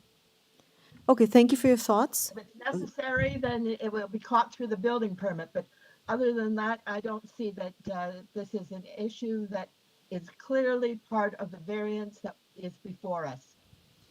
I'm struggling with that concept as well, whether how does it relate to the actual variance application? However, departments and agencies have the ability to provide conditions or recommend conditions. It's up to the committee to decide. Colin, you have any thoughts? Through the chair, if this condition were to be posed as currently worded, it would really be up to the discretion. It would be up to Metrolinx to clear that condition, and it would also be up to Metrolinx to confirm whether this condition is applicable as well. So if there are any discussions in the meantime between the owner and Metrolinx, and it would be up to if Metrolinx determines this condition is not required, they can clear the condition. But if the condition's there would need to be a written clearance from Metrolinx that they're satisfied, whether they impose that easement or not. Okay, so it's basically we put it in. Let's say, should the committee put it in as a belt and suspenders, and then if Metrolinx considers this not necessary, they will provide the clearance either or, whatever their decision would be. Okay. Correct. It can go either way. Go either way. Okay. Can I just make one more comment? Sure. I just wanted to read the last. Ryan, this could be your closing comment, and then we'll take the matter into committee. Okay. Please go ahead. Yeah, I just wanted to read the last email that Metrolinx sent to me on this matter yesterday. So it says, "Thanks, Ryan. I can see that and appreciate your concerns. These are standard comments that are applied to any new development within the 300-meter zone. I'm currently trying to make amendments to this process across the board so that Metrolinx only applies said comments when they make sense. However, please bear with me as the direction to apply these standard comments came from high up within our legal team as a means to protect Metrolinx's interests." And that's it. Thank you. This is very helpful, Ryan. The wording was certainly helpful. Appreciate that. Okay. Well, thank you very much. I think that was a good discussion, and I think it definitely cleared up a lot of confusion and if not created any more. So I'll take the matter into committee now. Committee members, any thoughts, any comments? Member Said, please go ahead. Thank you, Madam Chair. Just one or two comments on that. I believe that the committee should include this as a condition with the decision of the committee. That's my opinion. The basis for this opinion is that even if the committee is not going to include this as a condition and just say as a recommendations, there is an umbrella law for that, which is mentioned in the material which was posted by the staff on the monitors. Which is section 3.9 of the Federation of Canadian Municipality and Railways. So if we don't include that, still under that law, the property have to be registered, the title of the property have to be registered under this. So it's going to be a conflict with that umbrella law. To be on safe side, I will say we should be including that. And as you mentioned, that it should be at the discretion of the Metrolinx when the applicant reach out to them for registration, if they exempt or not exempt on that. Thank you, Member Say that I tend to disagree on the first part of your comment. That's an umbrella, sort of a general regulation or legislation or whatever you may want to call it. It's not even like a general legislation, Colin. Through the chair, this is a guideline. It's, we have it on the screen. It's the Federation of Canadian Municipalities and Railway Association of Canada's guidelines for new development in proximity to railway operations. It's a guideline. It's not legislation. Thank you very much for pointing that out. So it's a guideline, and a lot of other ministries have such guidelines as well. It's different than legislation, so I would kind of disagree with that. But the other part, it's definitely up to the committee to impose that condition. If it's not needed at Metrolinx's end, if they determine it's not needed, it will be cleared and removed accordingly. If it's needed, it will be. I will give my 2 cents. I think, in my opinion, this easement has nothing to do with the minor variance application. In my opinion, this could be onerous for the residents. There's already mature residential neighborhood in that area. There's already residences in that area. Metrolinx, being the Crown agency, can implement those through whatever mechanism they have to. This should not be the only avenue. So I would. These are just my 2 cents on this. And especially when it has not been precisely determined. I mean, there's already this dispute around proximity, whether it's 295 or it's at the edge, to impose a condition that may result in something onerous. I'm not sure if that's, to me, that's a little unreasonable, but that's just my thoughts. Member Igor. I mean, I hate to bring this up, but I will say that I believe the last applicant we had, we imposed, staff can correct me if I'm wrong, or members can correct me wrong, we imposed the exact same type of environmental easement, if that is correct, on that application. So I feel like I'm just, I guess I'm stating if it's, I don't know, I guess my point is, if we're going to make a point as a committee to go in one way, then perhaps we should be consistent, but I get it that we view each individual application as its own, but I just want to make a note of that for the record. Because yeah, it seems like we're coming up against this issue in quite a bit of detail now that we didn't discuss previously. So it's just something to keep in mind, I guess. That's a good point, Igor. I did not participate in the last discussion. I think the reason why we are discussing this at length is because of the applicant's request, and I'm not familiar with the scenario with the previous application. Like, was there a dispute, or was it within 300-meter zone? I'm not sure. So, but that's just my personal opinion. However, I'm in the committee's hand to make a motion. Member Said, go ahead. Just a comment on that, Madam Chair. Yes, we imposed these conditions on the previous application. In that, the case was different because in the previous application, the applicant was in agreement to those conditions, and they acknowledged that they were aware of that. This is a really unique case when the applicant is in dispute to this condition. And I'm not clear whether the applicant have a dispute on this condition as a condition, or simply it's a matter of within the 300-meter. I mean, there is a difference of few hundred meters. The dispute is essentially stemming from that buffer, whether it's 295 or 300. But again, I would say, to your point, Member says that whether it's disputed or not disputed, the underlying principle of any condition should remain the same, whether one agrees with it or doesn't agree with it. So I'm just going to leave it at that. I think we've had enough discussion on this. I would really encourage the committee members to put forward a motion.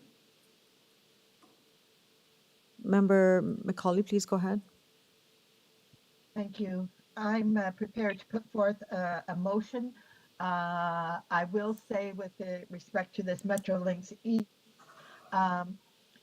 when we're looking at each of these, the circumstances is somewhat different. This is 295 meters.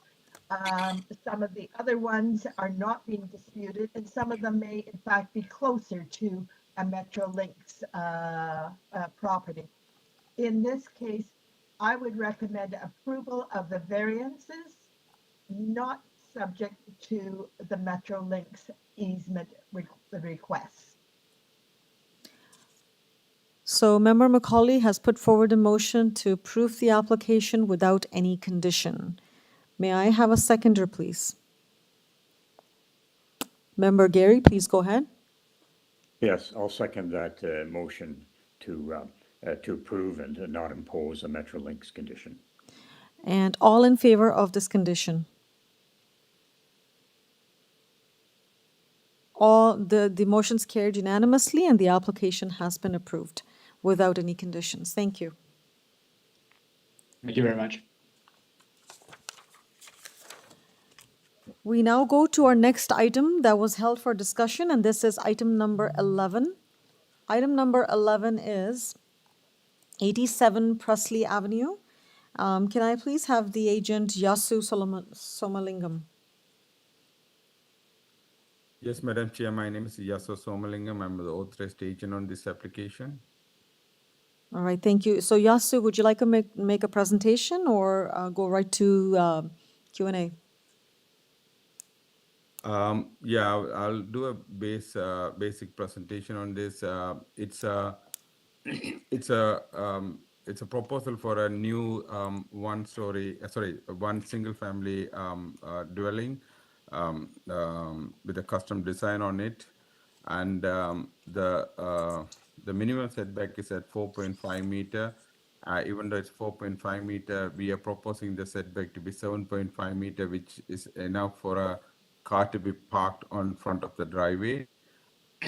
And also that's triggered a couple of variances due to that. And furthermore, there are some minor variances on the height and the platform heights and the area for the balconies and so on. So other than that, these are it's a standard any new developments at neighborhood, which triggers the few variances, and all these variances, but we are requested are minor in nature. And the planning department recommends for approval with the site plan as a condition, and we have no objection on that. Okay, thank you very much, Yasu, for the brief explanation. Members of the committee, do you have any questions for Yasu? I see none, all right. And there were some conditions from urban forestry as well, and you're aware of those, Yasu? Yes, I'm fine with the conditions. We are okay with the urban forestry conditions. Perfect, thank you very much. Through the chair, there are also community planning conditions as well. Yeah, he did acknowledge that he's read it and he's okay with the recommended condition. Okay. So members of the committee, I don't believe you had any questions, hands up for any questions. So I'm going to move to our registered speakers. The first registered speaker is Denise Cowan. Okay, Denise, are you with us? Cowan. Yes. Hello, good morning, Denise. Hello. Yes, so Denise, I understand you would like to speak to this application. So you have 5 minutes, please go ahead. Basically, I've lived in this neighborhood for about 50 years, and it's a nice, quiet little neighborhood with lots of big old trees. And the reason I have stayed in this neighborhood is simply because it is mostly within our block, especially, single family homes, the small bungalows with an enjoyable backyard. The concerns I have with regards to this house is that the amount of noise and dust, etc., that will be caused with its demolition and development, the number of trees and areas that it will affect, that the ground is not affected because we currently have many flood problems in our backyards because we are over existing water lines, river lines, and it's difficult enough to use your backyard through the spring months, often to July before the backyard is dry because there's no drainage. I'm concerned that the development of this will cause more drainage issues. Within the last couple of years that this property was purchased, they brought in a truckload of fill and filled in the backyard more, causing us more water problems. The water doesn't drain properly. The parking that is currently there is, I have not been able to find a parking pad permit for the front yard, so I believe this is illegal. And if this is one of the many illegal issues with this property. I'm concerned about more that will be done. And then once it's done, there'll be no going back. That has happened with other properties in the area. Okay. Carry on. Denise, a lot of these matters that you have sort of indicated to us, I'll come back to it, but I'll let you finish off. Do you have any particular concerns with the variances that are on the application? Like, we're here to discuss the variance application that's before us. Do you have any particular concerns with any of the requested variances? I'm just concerned that the height of it is going to close off sunlight to my property and neighbors' properties. I think it's just too big and doesn't really belong.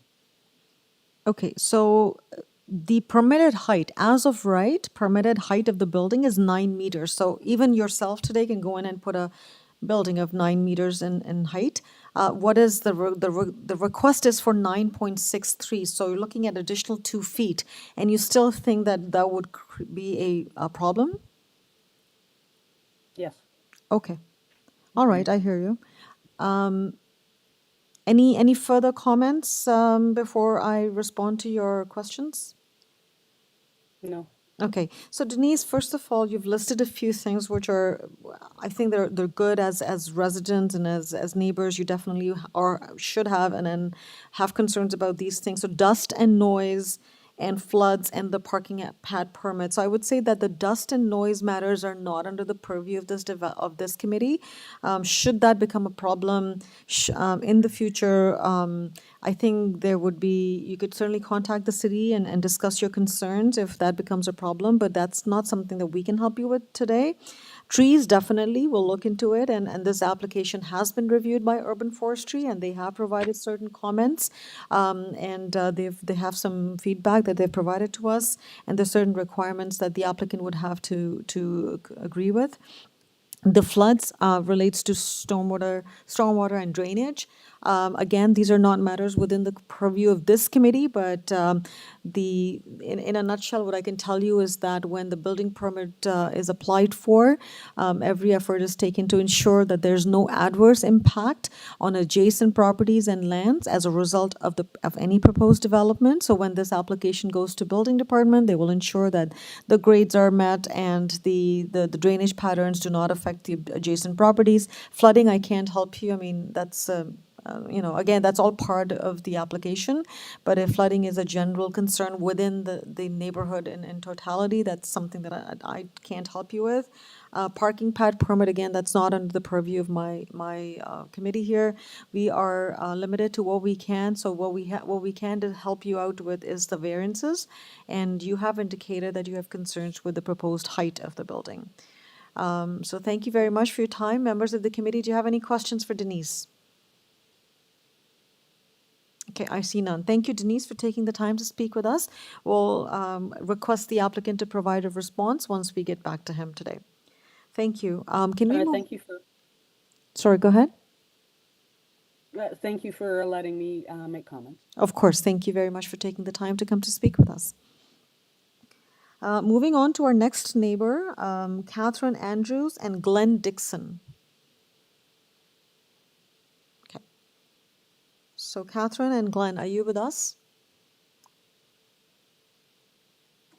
Speak. Hello?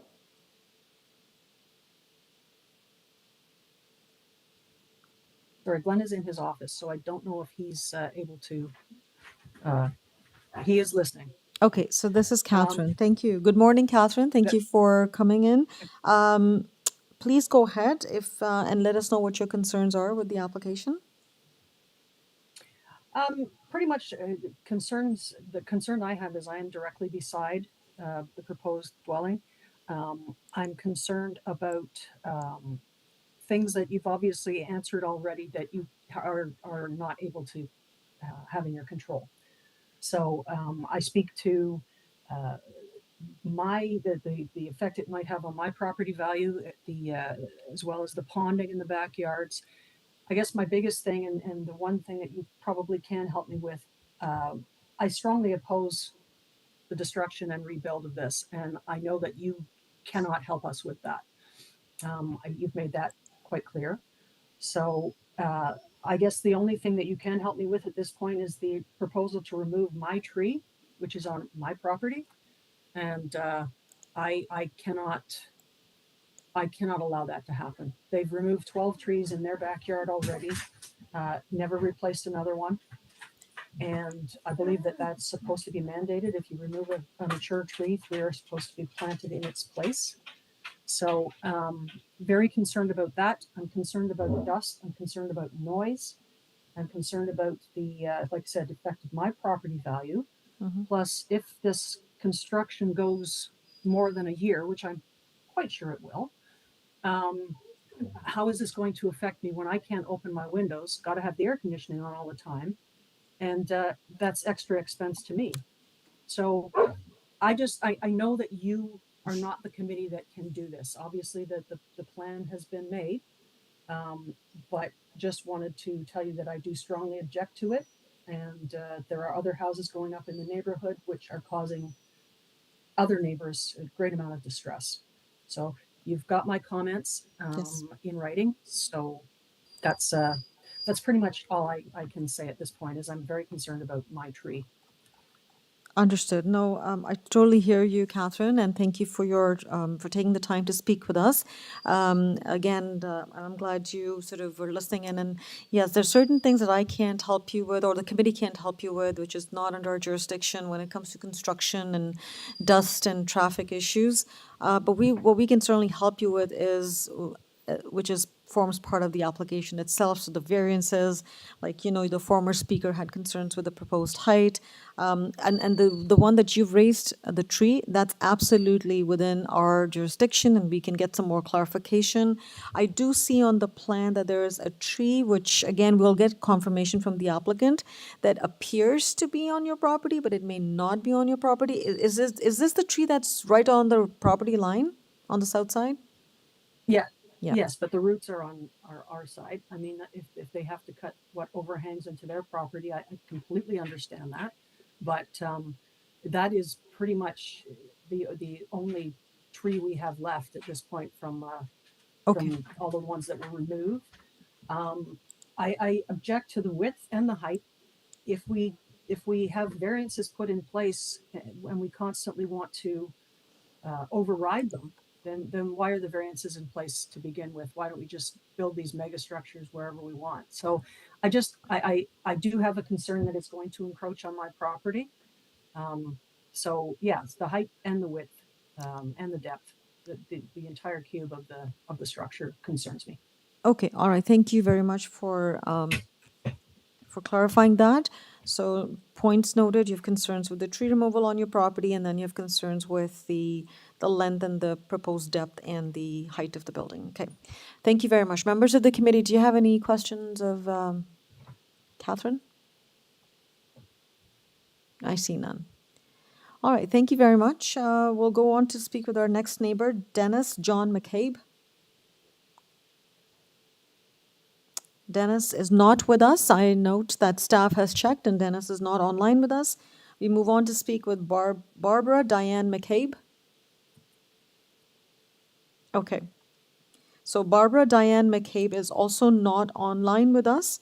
So we have spoken with Denise and Catherine, and now we are going to go back to the applicant. So Yasu, over to you. So you heard the concerns regarding trees on the property and some removal, and you heard concerns with the proposed height and the building length and depth. Could you please rebut those or provide a response to those concerns?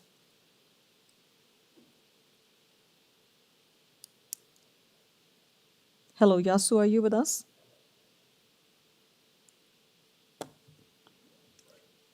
Yasu. Now it's unmuted. Okay, thank you very much, Madam Chair and the committee. Yes, I heard the concern of the neighbors, and also I received the letters. I discussed it with my client. Regarding the trees, yes, we'll be doing an arborist report, and we'll be going through the urban forestry approval on that. I don't think we are doing any tree cutting in the rear side. to preserve some of the trees, we have even increased our side yard setbacks from the requested side yard setbacks. The required setbacks are 0.3 meters and our side yard setbacks are 1.2 meters, so that the unnecessary neighbors' trees or the trees in the boundary line can be preserved. And but still we'll be going through the urban forestry approval on that. We cannot cut any trees in the neighbor's property without their consent, or even on the property line without their consent. That's not our intention, and I don't believe the urban forestry will approve that too. Regarding the height, it's 0.6 meters higher than the allowable height. I think most of the neighbors in the conception that this neighborhood is allowed only for one-story house, but by complying the zoning, you can still build higher houses. And furthermore, as I mentioned, I'm even increasing the side yard setbacks more than what's permitted. So that's even reduced the impact on the heights to the neighbors. And however, it's not under the jurisdiction of the building department or the this committee, but my client has assured me that he will take all necessary steps to reduce the noise and then during the work hours and the dust control on this during construction. And the dust will be only mainly due to the exterior brickwork and also maybe during the demolition work, and he will keep that to the minimum. And the drainage system, I believe it will improve after this building permit. It will be properly channeled from the weeping tiles to the backyard, so that the drainage system will be improved after this building permit is issued. And also the parking issue will be, I feel that this will be improved because of the setback, we are creeping more than the required setback. It will allow additional 2 parking in the at the front as well, so that, additional parking at the front, plus the garage parking, which will minimize any parking issues on the property. And all these variances that we are requesting is very minor in nature. We have seen more variances being approved through this committee adjustment more than what's been requested here. But the main concerns by the neighbors are general issues, not the planning issues. That's how I feel. Thank you. Okay, thank you. So again, just recapping what you said. So the trees that are shown on the plan right now to be removed both on the north and the south lot lines will not be removed? Yeah, if that's not permitted by the neighbors, if they don't accept on that, we cannot remove that, and we had to work with that, and we had to put a proper protection for that, and then work with that.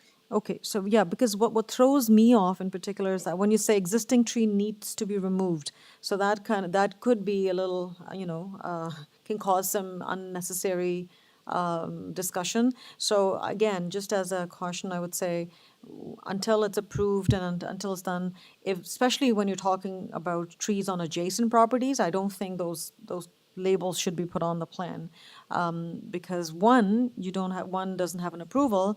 Secondly, it's on a neighboring property which you have no jurisdiction over. So I'll just be mindful in the future to not have those notations if it has not been agreed upon or approved. It just causes some unnecessary discussion, as I said. So the trees will be taken care of, and if I'm sure every effort will be made in discussion with the urban forestry to secure the trees, to protect the trees during construction, whatever needs to be protected. Just a question, and I know it's very minor in nature, Yasu, the building length. Like, why could this not be made at 17? Why did it have to trigger like a foot of an extension? Like, again, as I said, it's not a big issue, it's a minor variance, but why could this not be kept within the parameters? It's just an extra foot. I think the building length. Is it being measured from that bay window at the front?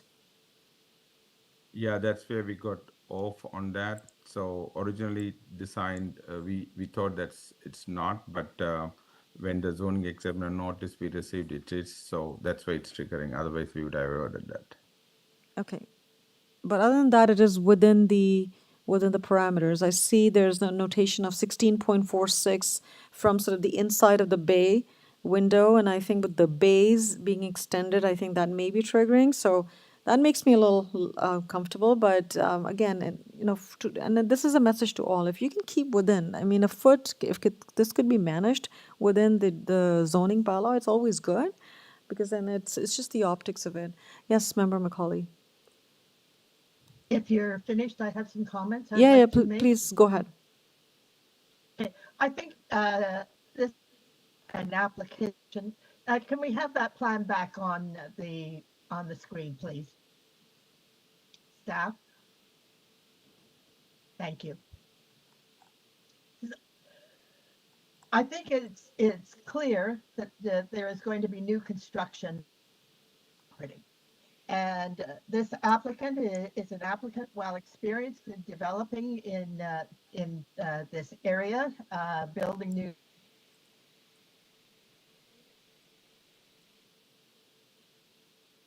Oh, I think we lost Member Macaulay. Identified there a new house. Member This. Why? Pardon? we Looking can't. at this, We questioning why. Member Macaulay, we could not hear you. Could you please repeat your question? Okay, I'm questioning why the applicant cannot meet the zoning standards. He wants to build it too high, too long. It's not too big, but he's putting the house very far back into the rear yards of the adjacent property. Even at the zoning standards, it will be into the rear yards of the adjacent property, but it looks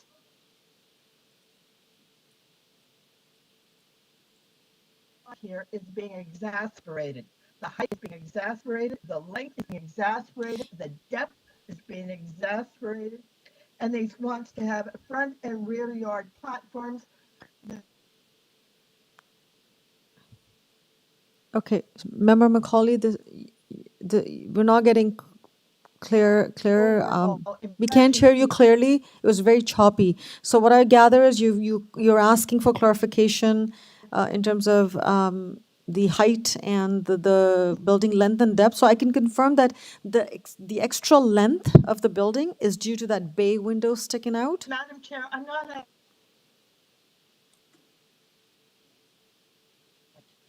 the statement is that this proposal is it's going to be a new house, but the proposed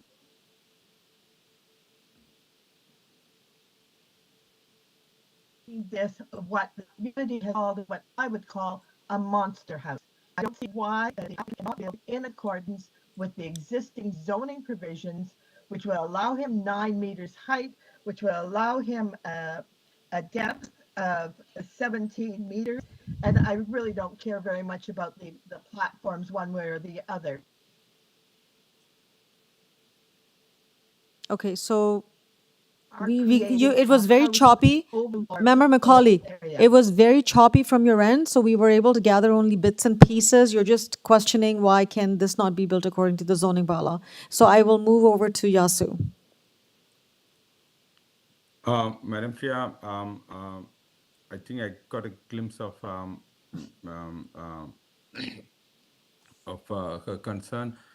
Yes, when we come to the committee adjustment only when we have some issues with the zoning, and when we try to fit the specific site conditions to this house design, then it's which asks us to come for the committee adjustment. So as I mentioned, the side yards setbacks were, even though it's allowed, we have increased it to save some of those trees, and which that's also triggering the square feet and the maximum length.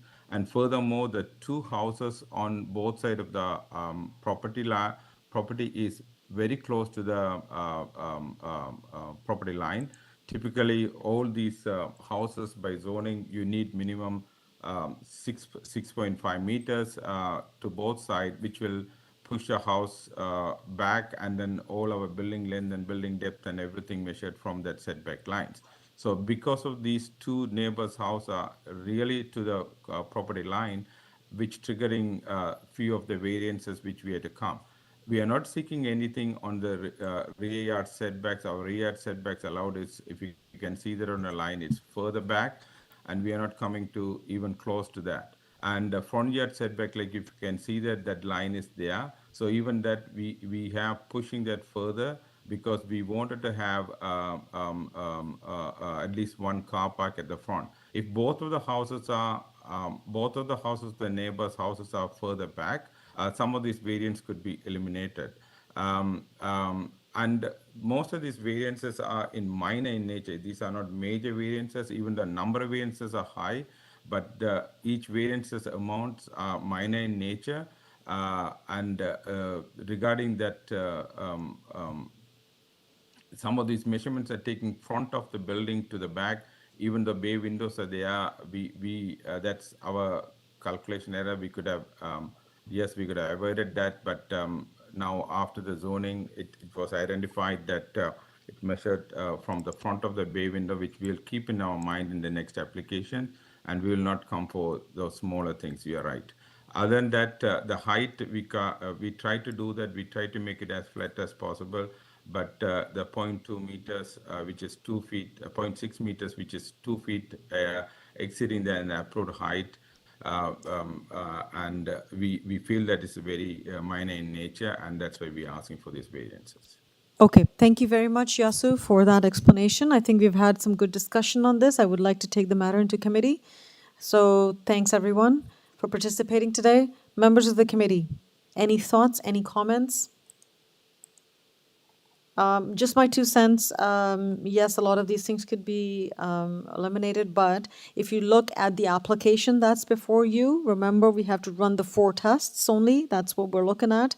If it's minor in nature, does it meet the intent of the OP and the zoning, and is it desirable? That's what we're testing these applications against. I just want to remind everyone. Okay, can I have a motion if there's no thoughts or comments?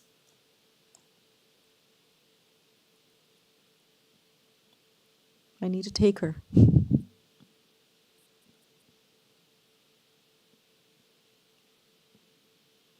Member Macaulay, please go ahead.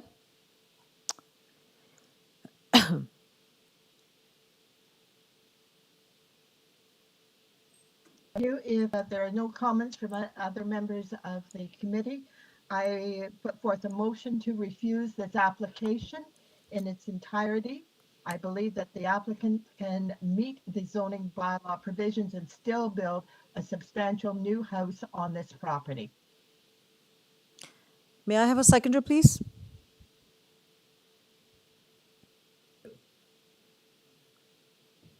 Okay, there is no seconder. The motion fails.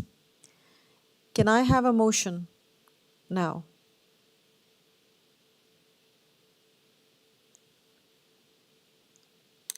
It's going to be either refusal or approval. So the motion for refusal had failed. So I put forward a motion to approve the applications, and that would be subject to the urban forestry conditions, and I don't believe, and community planning staff report conditions. Motion for approval with subject to conditions from community planning staff report recommendation, and urban forestry. May I have a seconder, please?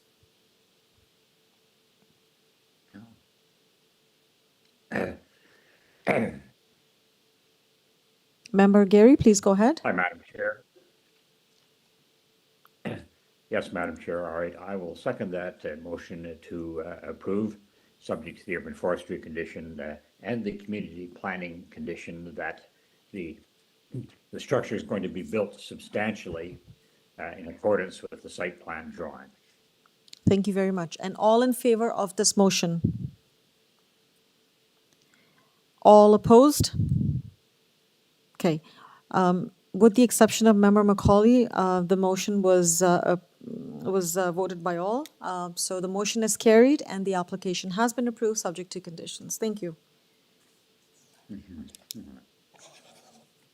Okay, we now move to our next item. However, we have a request from staff through the applicant. Staff, could you please? Through the chair, we've been advised that the applicant for item 1 is now registered for the hearing. So if the committee wishes, they can deal with item 1, 32 Markham Road now, if they wish. Okay, thank you very much, Colin, for that. So members of the committee, at the onset of the hearing, we had put the item number 1 to the end of the agenda.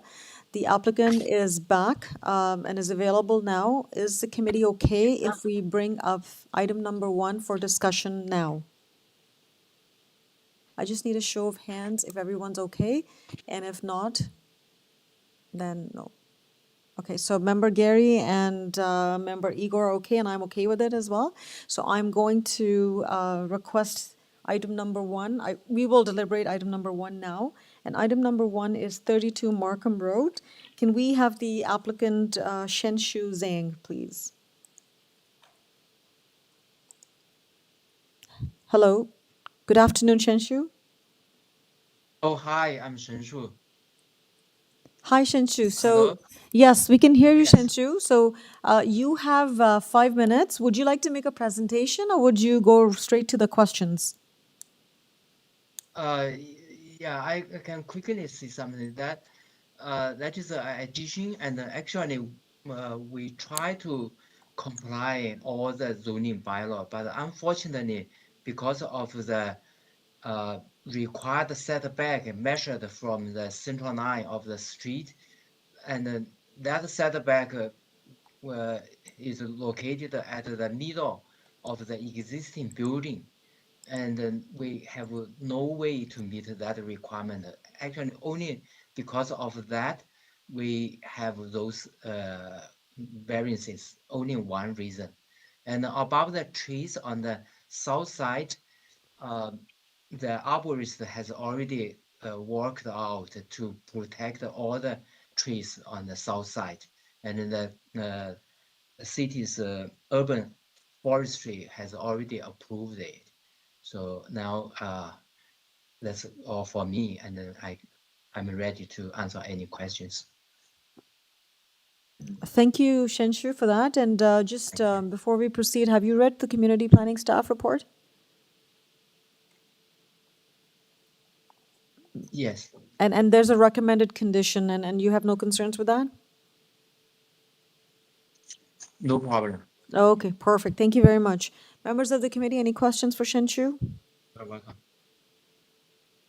I don't see any questions yet. Okay, let's proceed with our speaking with our first registered neighbor. So Angela Goles.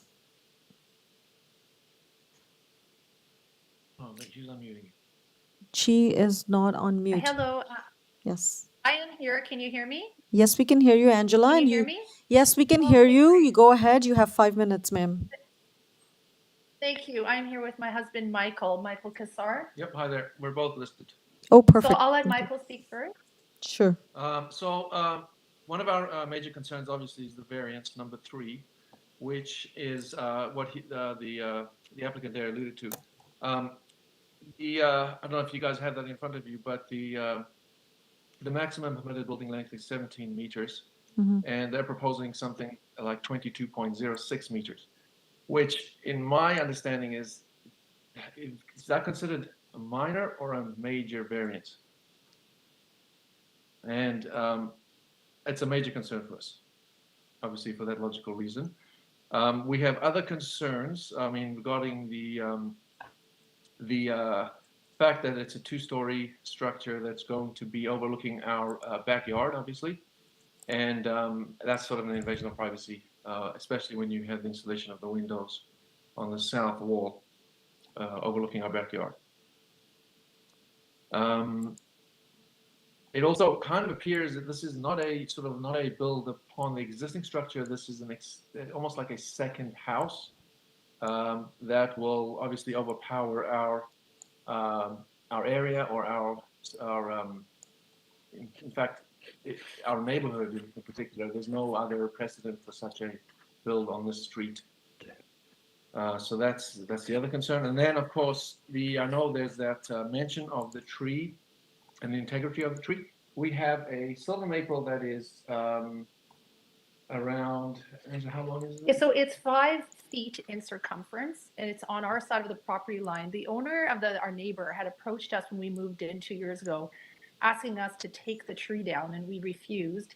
This tree was one of the reasons we opted to purchase this property 2 years ago.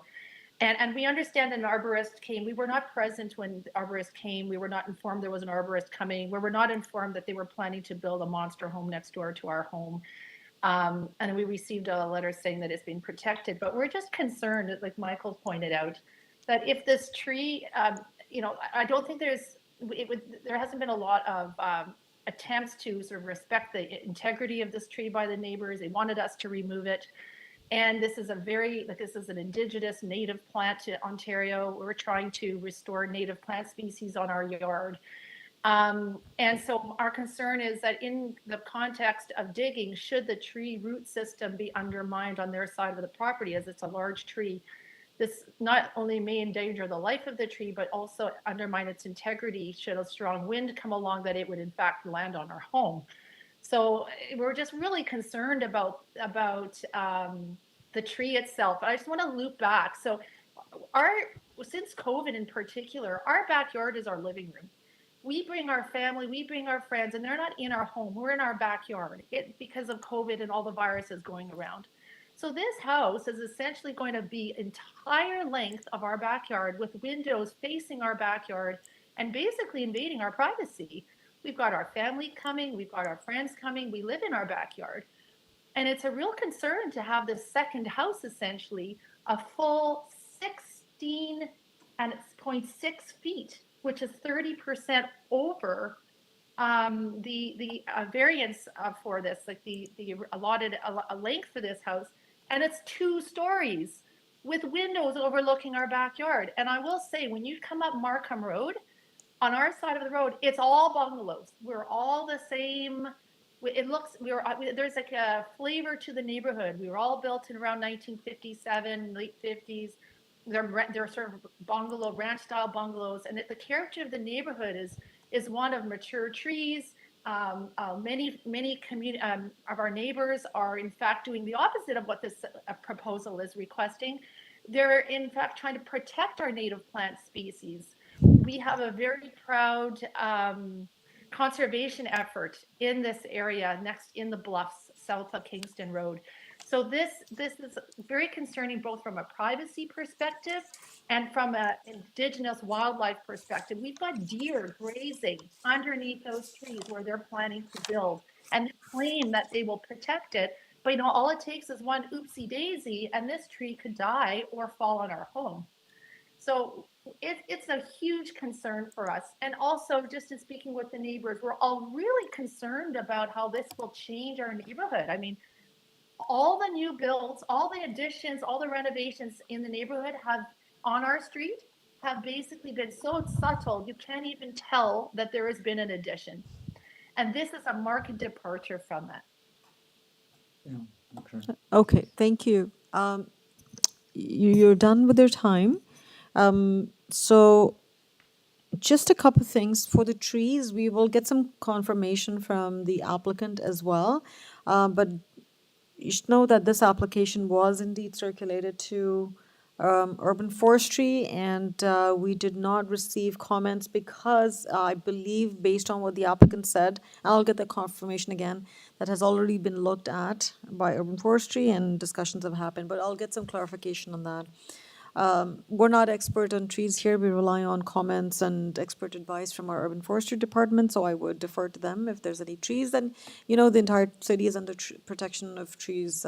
So if there's any trees that have to be removed, they will have to get the right permits. And if there are indeed native trees and important, significant trees, then those are... Sorry, we seem to have lost you.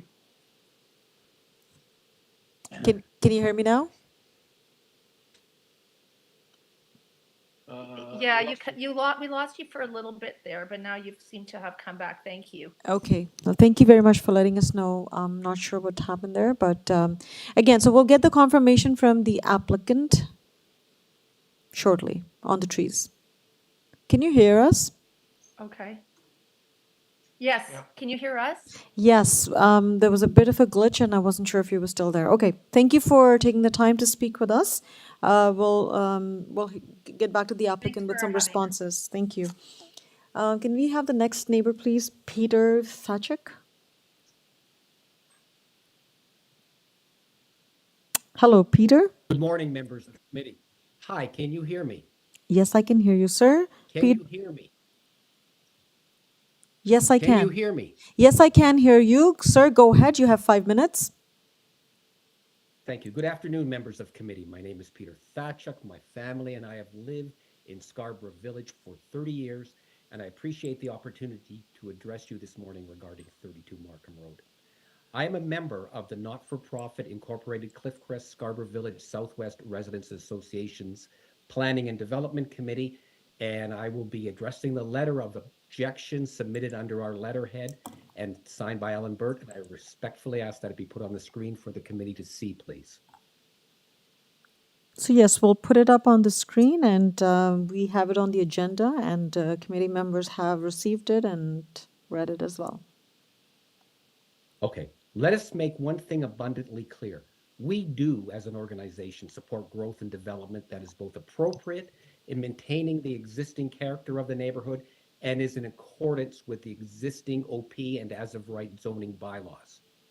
We, however, do not support proposed developments that contravene either the OP or exceed the as-of-right zoning bylaws unless there's a compelling reason to do so. Simply wanting relief from existing bylaws does not satisfy the burden of proof that is borne by the applicant. I further assert that I have neither heard nor read anything in the applicant's submission that satisfies their burden of proof. Specifically, we are directing committee's attention to the proposed variance for length. To put things in context, and as stated in the first page of our letter of objection, this proposed variance is almost 30% or 1/3 longer than the allowed building length. We believe the proposed length of 22.06 is not in keeping with the character of the neighborhood. Now, we understand that committee does not necessarily adhere to numbers when determining the appropriateness of a specific proposed variance. For that very reason, we've included the second page of our letter of objection. If you could move to that, please. A quick breakdown on the bar graph on the second page is as follows. Even numbers are on the west side of Markham Road, as is the subject, and odd numbered addresses are on the east side, across the street from the subject.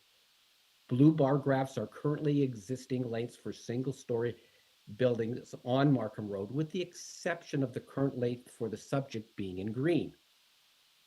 The red bar is what the applicant today is proposing as an appropriate building length for the subject, and the orange line is the as-of-right length. I would ask that committee compare and contrast what the applicant is proposing, the red bar graph, and what is existing on this section of Markham Road between Kingston Road to the north and Hillcrest to the south. Every other property on this west side of Markham Road are single-storied. Staying on this diagram, I'd like to draw your attention to the longest blue line at 44 Markham Road. It is my understanding that the length of this one-story addition, as opposed to this two-story addition being proposed by the applicants, predates the current 2013 building length bylaw. It's my further understanding that this bylaw came into effect in and around 2018 after all challenges to it had been exhausted. I would submit here as evidenced by our diagram that there is an impact on the existing character of the neighborhood if you grant this variance. It's a long-standing principle subscribed to most committees of adjustment that I'm aware of, that if there is an impact and an alternative solution, approval should not be granted. Additionally, a variance may not be considered minor if it is instead considered too large or too important. I would suggest that both conditions concerning impact and importance are relevant here, and therefore the variance for length, that's the only one we're speaking about here, as requested is neither minor nor appropriate given its impact on the abutting properties and the neighborhood, and therefore should be denied. I want to thank you for your time, and I'm available for any questions you may have. Thank you very much, Peter, for your comments and thoughts. Members of the committee, do you have any questions of Peter? Can I please have the screen back? Thank you. Any questions for Peter? I see none. Okay, thank you very much for taking the time to speak with us. We will now go back to our applicant, Shenshu Zhang. Shenshu? Oh, hi. Yeah. Thank you. So, about a couple of things. First, about the length. Actually, before the owner proposed another design for the addition that has been approved by the committee and approved by the that time OMB. And that one we could not realize it because we tried to, and the urban forestry like to protect the trees on the south side. For that reason, we increased the setback from south side as what we are doing now. And when we increase that setback, and the building become longer. And also we tried to reduce the building's length in another way, but it's very difficult. And that's the reason we have the length issue. And about the, so when I started being involved in the project, my first suggestion is follow what have been approved by the OMB and do whatever we can. But in that case, we will cut the addition above the half. So then we reshaped the addition. And now about the window, I understand that is the privacy in your in the neighbor's rear yard is so important. Actually, if you look at the floor plan of the second floor, we tried to avoid the windows to south, and actually we can reduce it even more or eliminate almost every windows in the second floor. We have windows on second floor only to rear yard. Thank you. To rear yard and to front. Only that is the ground floor. We can eliminate the washroom in the front, the south window. That's no problem. And the only one, yeah, the library. We have a window. We can think about it if we can do high window or something to cover it. The master bedrooms windows to south we can eliminate. And by the way, for protecting the trees, the distance from the building, our building to the neighbors, quite a distance. But we have no problem to promise to eliminate the windows to south, and it is doable actually. We can do that. And then again, the client, our clients is really frustrated, and then try to do our best to avoid any variances. But as I said, we have to have a couple of variances because of the setback required from the central line of the street to the over 30 meters. We could not do it, and that's the reason. And then I can say is that that's what we can do. We can change the windows to avoid any views to the neighbor side, and then others we could not change much to. And by the way, the coverage permitted in the site is 33%. Now the total coverage is 24.16%. So the building is not large at all. The proposed development is not over development. That's our opinion. Thank you. Okay, thank you very much. Can you just reconfirm with me, there will be no trees removed along the south lot line? Yes. No trees being removed? No. Okay, all right, thank you very much. You have made some commitments to removal of windows. I can Yeah. appreciate your comment around, there's certain things that are like unavoidable. I can see the minimum front yard setback but I think the lot area, the GFA, the floor space and building length is something that you can certainly work with. That's totally in your hands. It's just a matter of design. So I do tend to disagree with you on those two pieces there. I'll just leave it at that. We have to, again, remind everyone that we have to look at it through the lens of 4 tests, and that's what we're going to be doing. Well, thank you very much. Members of the committee, do you have any questions of Shinchu? Okay, so we'll go with member Gary first, and then we'll go with member Said. Remember, these are questions for the applicant. Go ahead, sir. Go ahead, Gary. Yes, thanks. I just wanted to confirm that there have been minor variances granted in the past on this property. If I've read the memo correctly, it looks like 2016 and 2018. Just wanted the applicant to confirm that there have been variances in the past granted. Yes. So, all right. Yeah, the previous decisions are on the screen, member Gary, for your reference. Thank you. Yes. So Yes. from 2016, the variance was for the front yard setback. And then Right. from 2018, the variance there were a few variances there. Yeah. That's fine, Madam Chair. Just wanted to make that point that the property has seen some variance approvals in the past. Okay, thank you very much. Member Said, please go ahead. Thank you, Madam Chair. Again, I don't see the variance there, but I'm seeking this question for clarification from the applicant. Previous applications in 2016 and 2018, there have been a problem of the front yard soft landscaping. So now when the building is again is being changed in terms of its length and flow radius and all that, could the applicant confirm it to me that there is no change in the landscaping areas?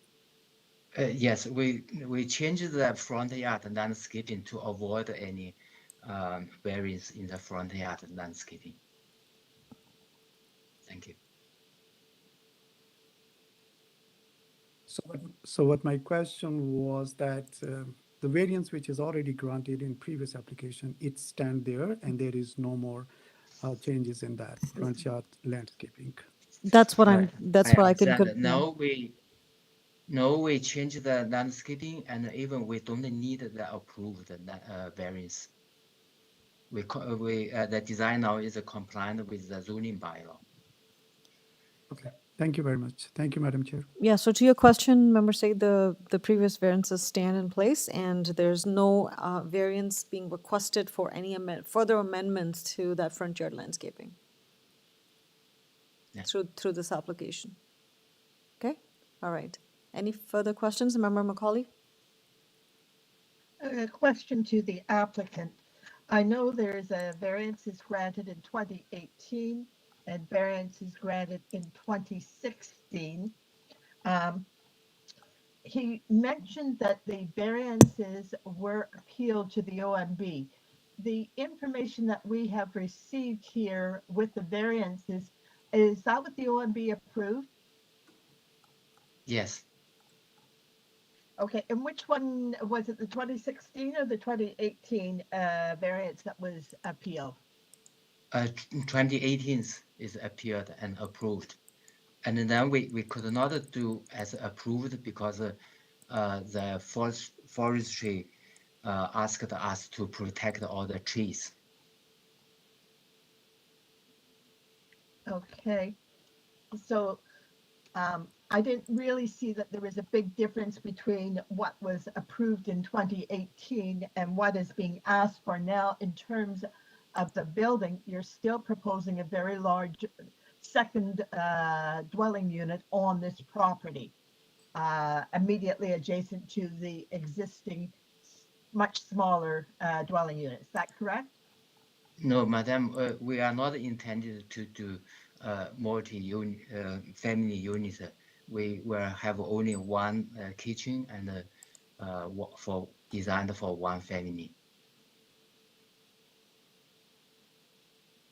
All right. So this is a thank you for single that. family, this is a single family home. Yes. The floor plans that we have received seem to say something different, but I'm not going to. If he's saying it's one, that's what he is saying. So I'm not going to question it. I know. Sorry. As an architect, I don't think that overall floor plans are optimized for one family, but the family like to spend limited budget for a larger living space, but they are not intended to use the building for more than one family. All right, that issue is not before us today, so I'm not going to comment on it. What I am going to comment on is the issues that are before us today, and that is the floor space index, the building length, the floor request is for a building of 657.9 square meters at 0.433 FSI. And I'm only using that because in 2018, we got approval for 640 square meters. So the approvals that were granted in 2018 essentially said that this is going to be a very large house on this property. And I don't see that the variances, whether we approve them or not approve them today, really change that 2018 approval. That's mainly my concern here is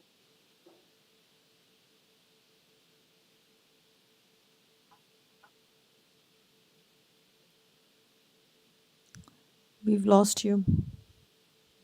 since this variance is already a done deal. It's going to be a big house, they're going to approve it, but it's not substantially different from what approved in 2018. Those are my comments, Madam Chair. Thank you, Member Macaulay. Okay, so I would like to take this matter into committee now. Thank you, Shenshu, for your comments, and I'll go into committee now. Committee members.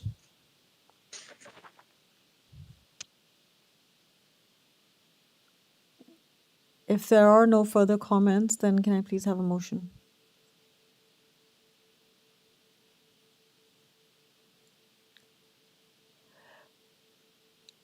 Member Said, go ahead, please.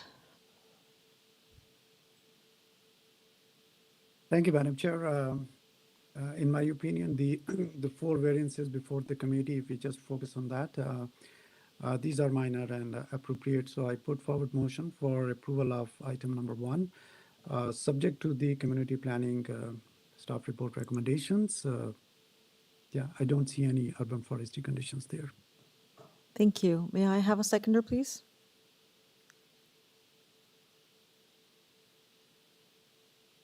I second the motion. All in favor of this motion? All opposed?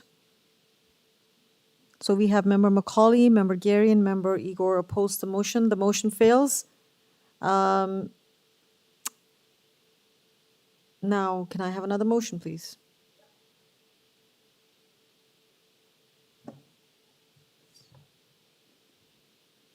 Member Macaulay, go ahead, please. I guess you need a motion to refuse this application in its entirety. Therefore, I'll put forth a motion to refuse the application. May I have a seconder, please? Member Igor, please go ahead. I'll second that motion, Madam Chair. Right, and all in favor of this motion? All opposed?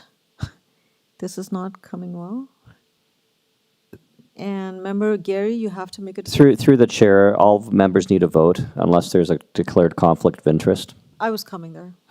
So member Gary, you're the one. Are you in favor of this motion?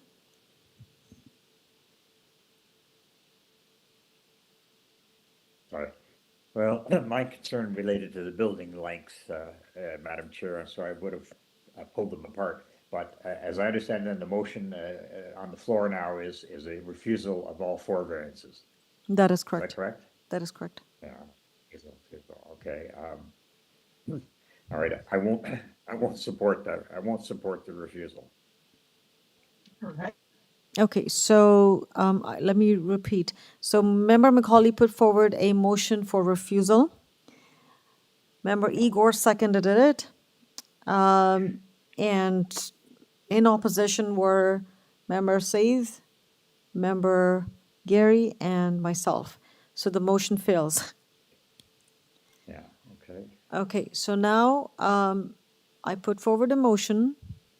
So, okay, before I do that, Gary, do you have any comments?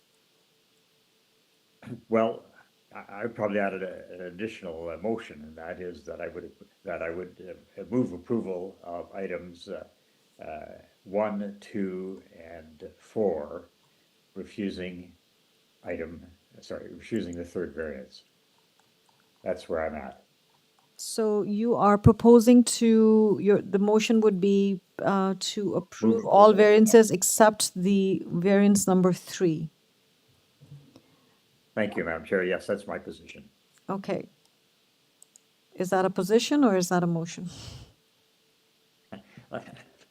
Let's put that forward as a motion, Madam Chair. Okay, so we have a motion. Okay, so we have a motion by member Gary to approve the application except variance number 3. May I have a seconder? Of course, Okay, I was going to member. say, and of course, subject to community planning and report. Yeah. Thank you. So, okay. Subject to conditions of our community planning. Member Igor? I'll second that motion, Madam Chair. Okay, so member Igor seconds the motion. And all in favor of this motion? All right, the motion carries and the application has been approved except variance number 3. All right, did you capture that, staff? Okay. Thank you very much, everyone, for taking the time to speak with us. We now move to the next item that was held, and that would have to be almost towards the end. So item 14, I believe, we have to go back to. Sorry, Igor, you have a comment? Madam Chair. Member Macaulay, yes. Yes, go ahead. Item 3, I believe that was the length of the building.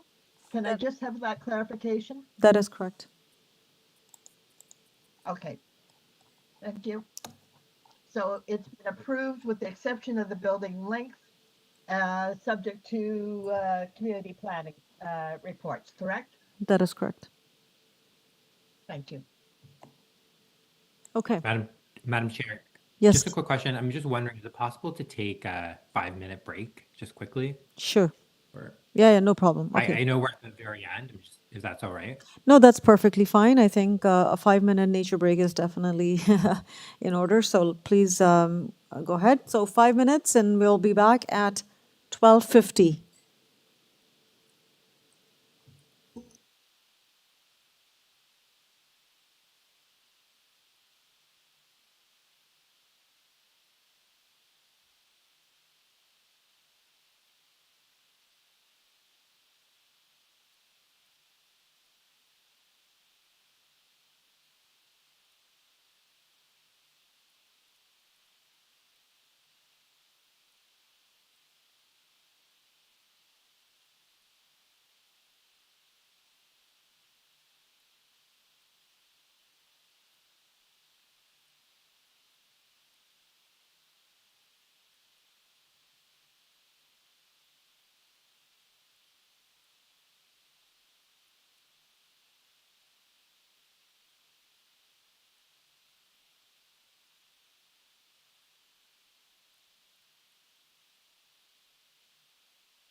Members of the committee, please.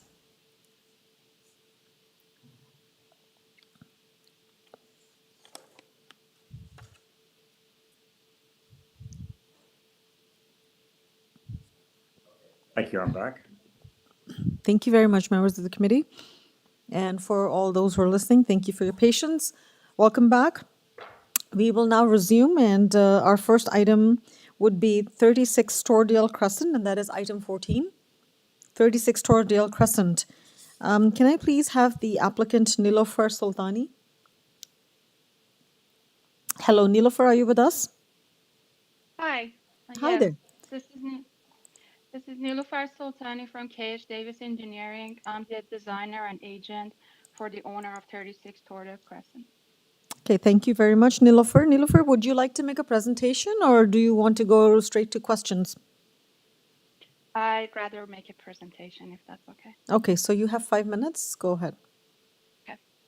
Okay, so the proposal is for two-story side addition with integral garage, interior alteration to the existing house, proposed covered porch at the front, and a rear deck, which has only triggered one variance listed. The proposed front wall at addition is intentionally much farther away from the existing front wall. The owners wanted to maintain their driveway and the openings at the existing south wall. They also intend to have a minimal impact to the existing exterior walls and roof, so the construction will be cost effective. This has increased the proposed length to 18.7 meters, and the reason the length is significant is the way it is measured, which is perpendicular to front lot line. The linear length is actually at 18.07 meters. There are two approved length variances in neighborhood, one at 18.7 and one at 20.46. There are not that many COA notice decisions in this area compared to other neighborhoods, only 12 in the past 10 years. So that's why I had to compare with the existing houses that have non-conforming lengths. While the length measurements are estimates, since I use the Toronto property data map, if you can bring the comparison. But it is still very clear that there are many neighboring houses with linear length dimensions at the range between 18.6 to as high as 24.7 meters. These are the reasons we think the variance is minor. I also want to address the community planning and forestry recommendations. So I also have noted the planning recommendation. While I'm not sure why they keep noting that other variances may appear in the drawing, because the drawings were reviewed by zoning examiner. We are hoping this is the only variance, but we accept the recommendation. I've also been in communication with Janice Allen from forestry. We understand that the condition for the city tree is in place due to the proposed walkway at front yard. So we're going to change the front yard landscaping to avoid affecting the city tree. I request that if approved with site plan and drawings attached to the attached to take the front yard landscaping revision in consideration. Thank you, Nilofer. Thank you very much. Those were great comments. Yes. So, a couple of things. That recommended condition is sort of the way it's titled is that it's sort of general conformity or substantially in accordance. So they're not going to be, nailing you down to every inch or every piece there, but just the idea that the building footprint is more or less the same, and whatever details associated with the variances are kind of the same. So rest assured, those tolerances are built within these recommendations. The other piece for the comment in the report, that's like a standard. Again, staff just wants to protect themselves that if there's anything that's shown on the plan that may be a variance, which has not been flagged, it's just to cover them, and that's all it is. Hopefully, this is the only variance that you need. As you mentioned, that's the only one that you think it is. It should be fine. It's just like a cover-all statement in all the reports that we see from community planning. Okay, so thank you very much. You have one. So bottom line, there's only one minor variance, and for this proposed development. So that's pretty much it. Any comments from the committee members? I see none. All right, thank you. So we'll go to our first speaker who had registered to speak. So Sean Maxwell. Is Sean online with us, Eric?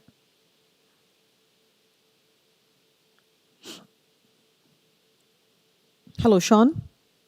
Yes, hi. My only concern, I mean, I have nothing wrong with the proposal. It's just that, or, just any windows, overlooking our backyard.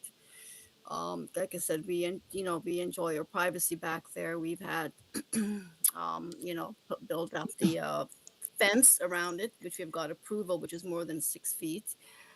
From the city before, and now that, it's going to be built, so we just want to make sure that there's not going to be any windows overlooking the backyard.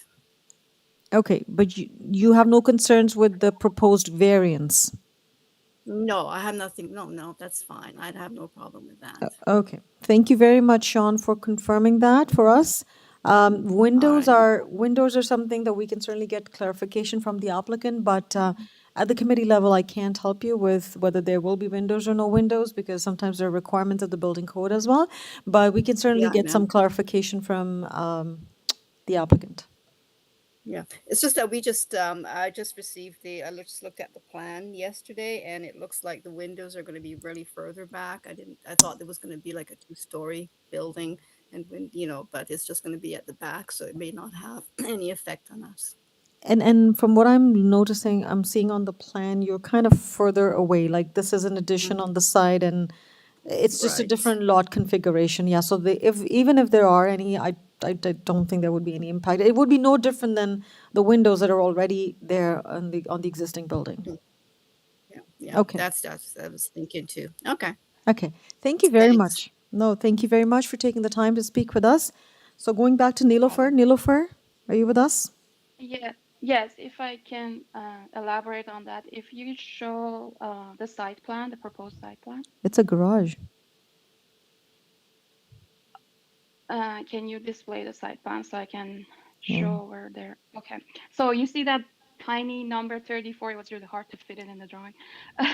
So Yeah, we where see it that. says proposed 2-story addition, the wall facing the neighbor, so I believe that's the south wall, has no proposed windows on it. We intentionally don't have windows on that side. Go to the next. Because go to the floor plans. You'll see that there are no windows. They're on front and back of the addition.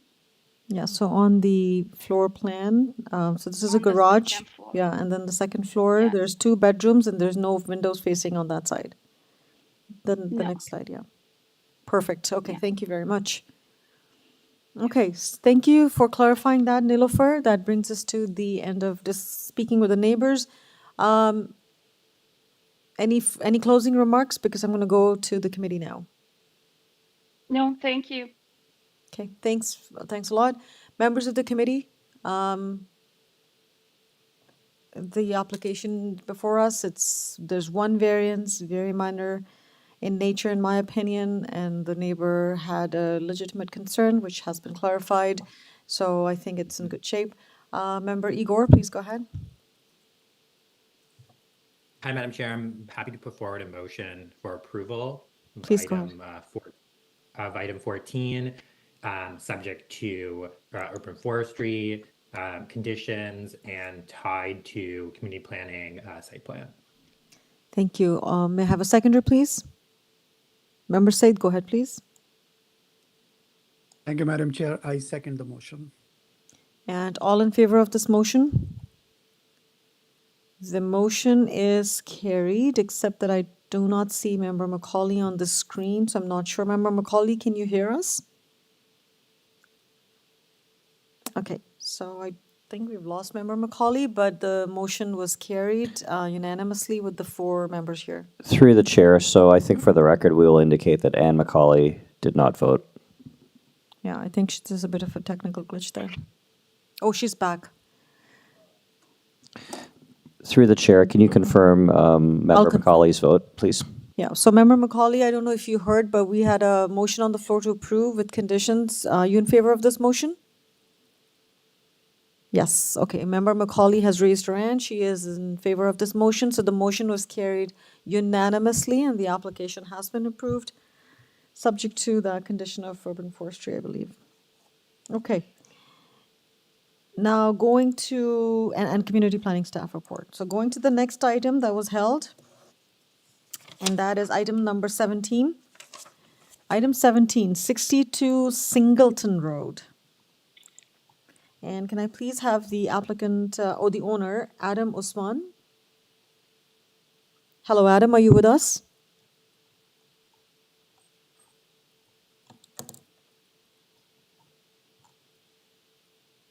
Hi, my name is Adam Osman. I'm the owner of the 62 Singleton Road. Okay, thank you, Adam, for joining us today.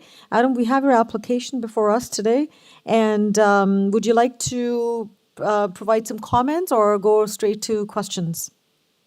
I can go straight to the question. I will try to answer what I can do.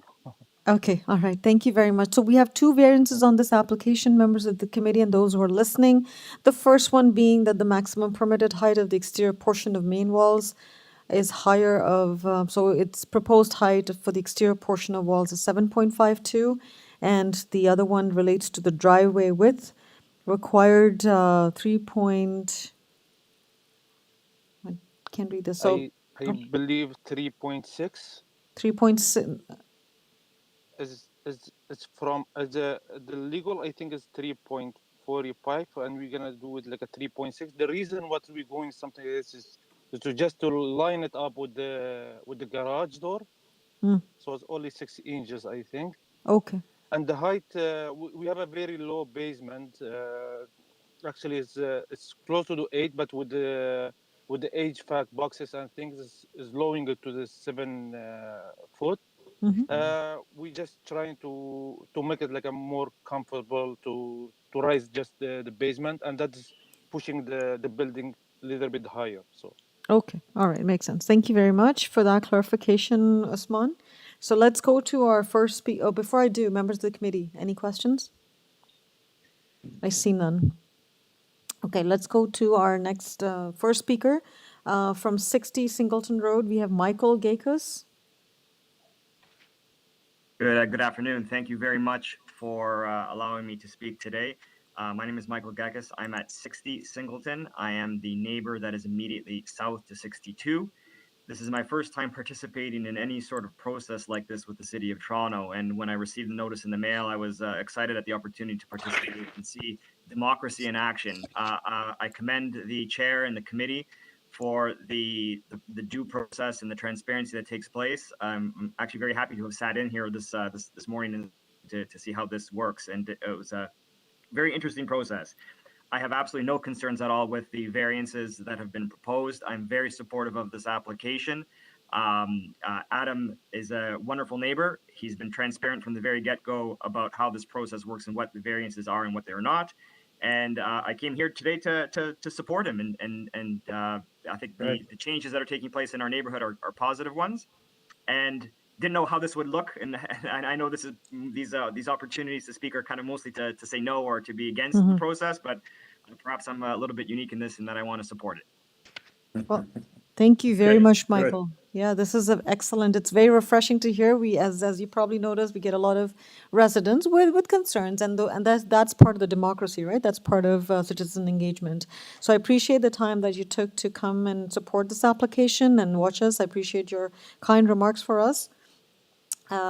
So on that note, I want to check if Alexandra Gakos is also with you, or would he like to speak separately? We were supposed to be together, but the length of this meeting went a little bit beyond, so she will not be participating. Thank you. Okay, thanks for confirming that. So Michael, thank you for taking the time to speak with us today. I'll go back to Adam. Adam, great neighbor, thank you. You have, we heard some excellent remarks. Any thoughts before we take the matter into committee? I just want to thank Max. Thanks, Mike, about what he said about us. Thank you. Okay. You should take some chocolates for him. Okay, so coming back to the committee members, any questions, or are you ready for comment, a motion? Member Igor, please go ahead. Madam Chair, I can put forward a motion for approval. If committee members are okay with that. Please go ahead. For item 17, motion for approval with urban forestry conditions. Yeah. Thank you very much, Igor. Seconder, Member Macaulay, please go ahead.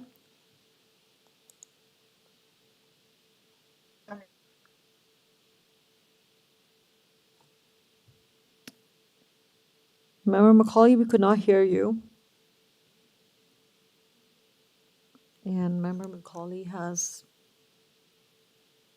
Motion? Sorry, say that again, please. I will second the motion. Thank you very much. Member Macaulay seconds the motion. All in favor of this motion? The motion's carried unanimously and the application has been approved subject to condition of urban forestry. Thank you.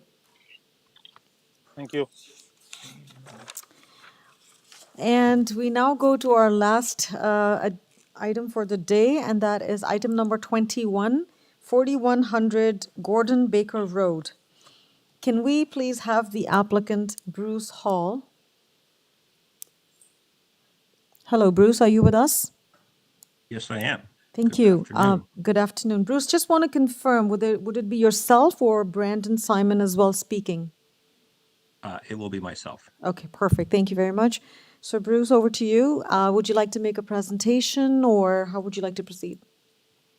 Well, I believe you have another speaker, so I probably shouldn't make a presentation. This is also, it's a very large site and it's not probably your regular everyday consent. So, and there's some significant work that was done with ECS on some servicing issues. So it warrants some explanation to help the committee. Okay, Bruce, what I've been advised by staff that one neighbor who had registered to speak, Bo, has not signed in. He's not there. So we can continue with you or go to the questions from committee members.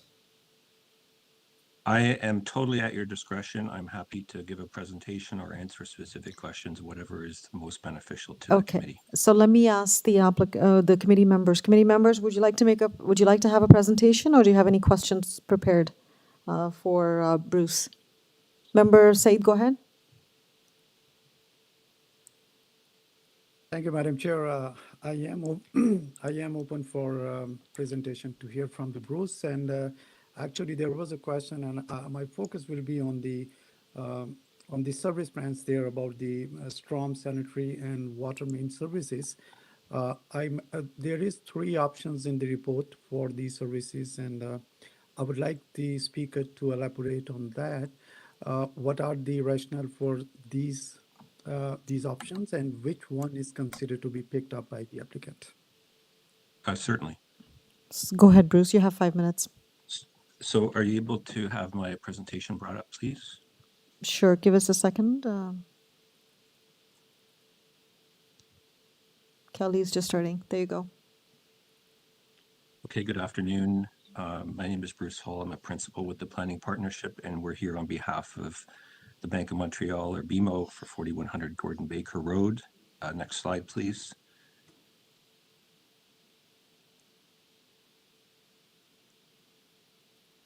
So these lands are located in an existing employment area just east of the Don Valley Parkway, and it takes up the whole block, bounded by Steele's Pharmacy, Gordon Baker, Victoria Park.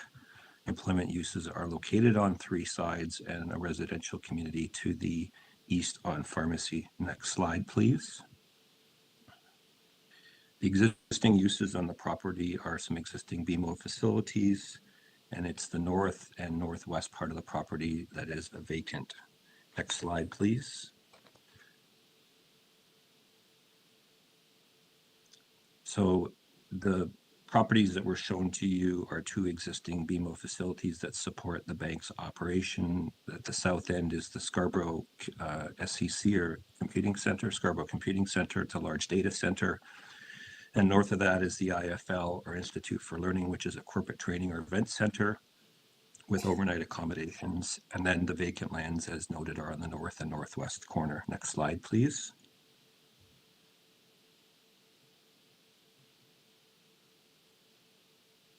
And under the OP, these lands are designated as general employment, which permit a wide variety of employment uses as noted. Next slide, please.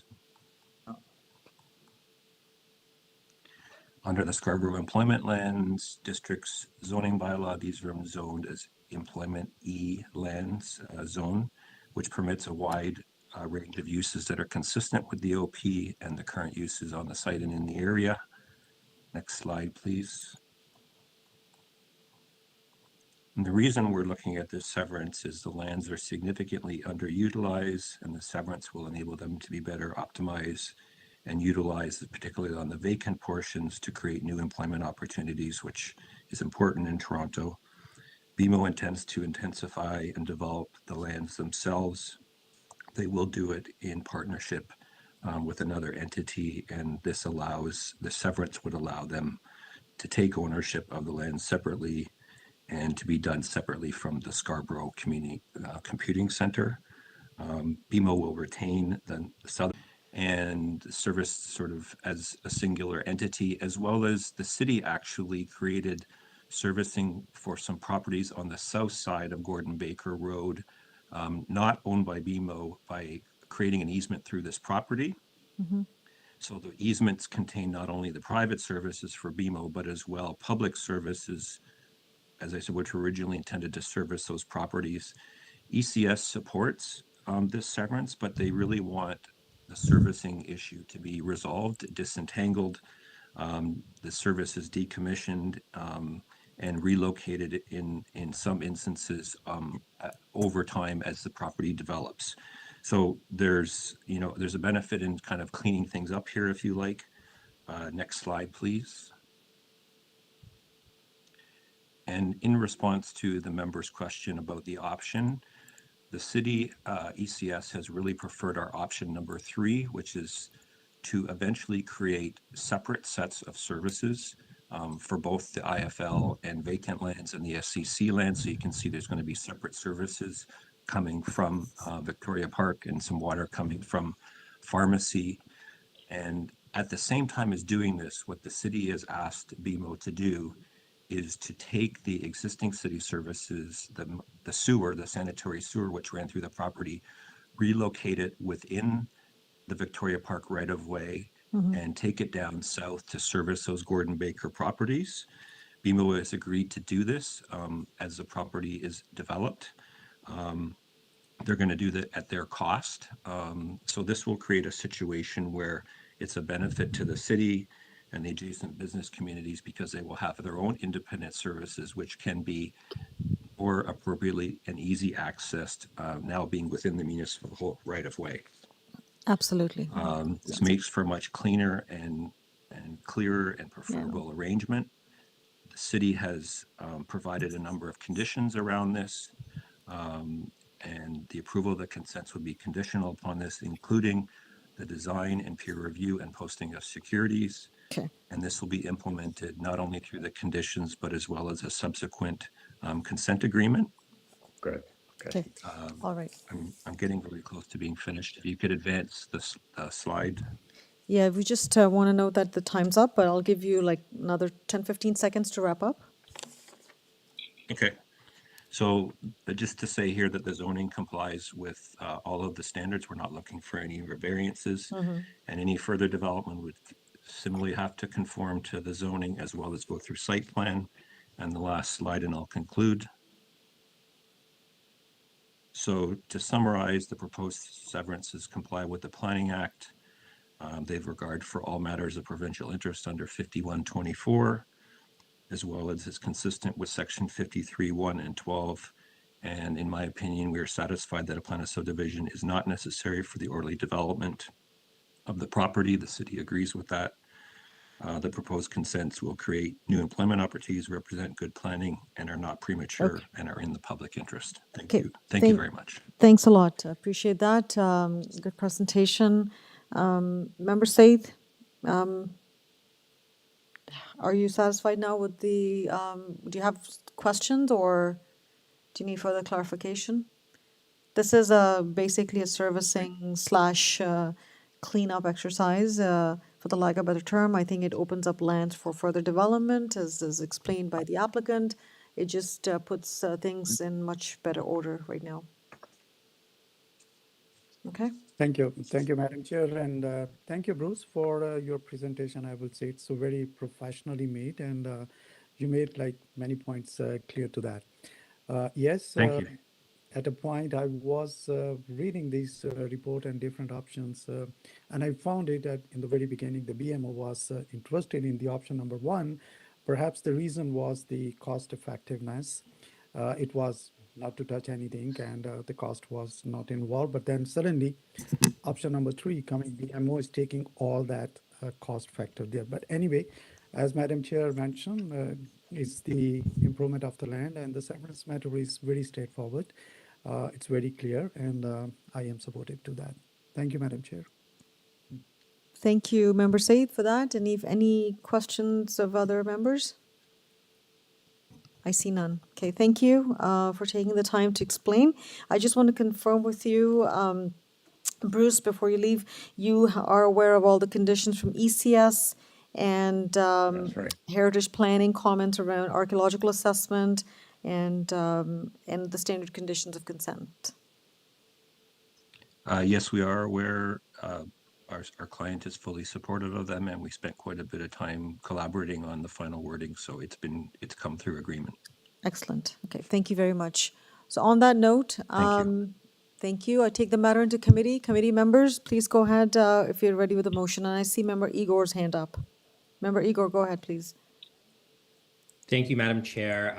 I recommend approval of this item, item 21, subject to conditions of engineering and construction, subject to conditions of heritage planning, and I believe that's it. That's correct. And the standard conditions of consent.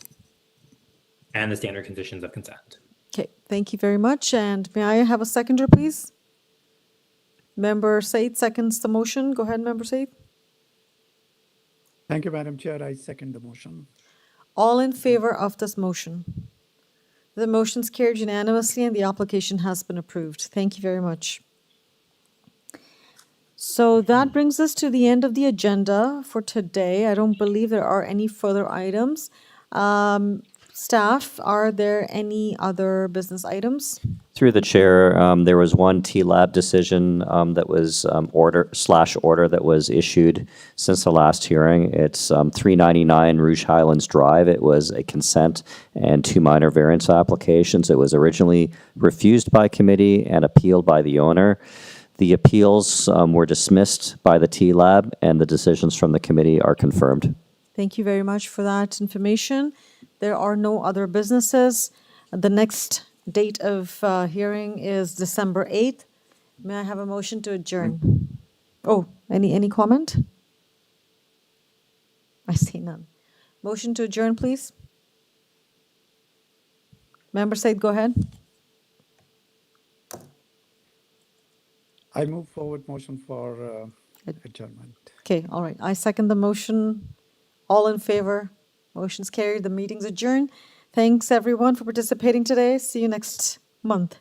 Have a good night. Bye-bye.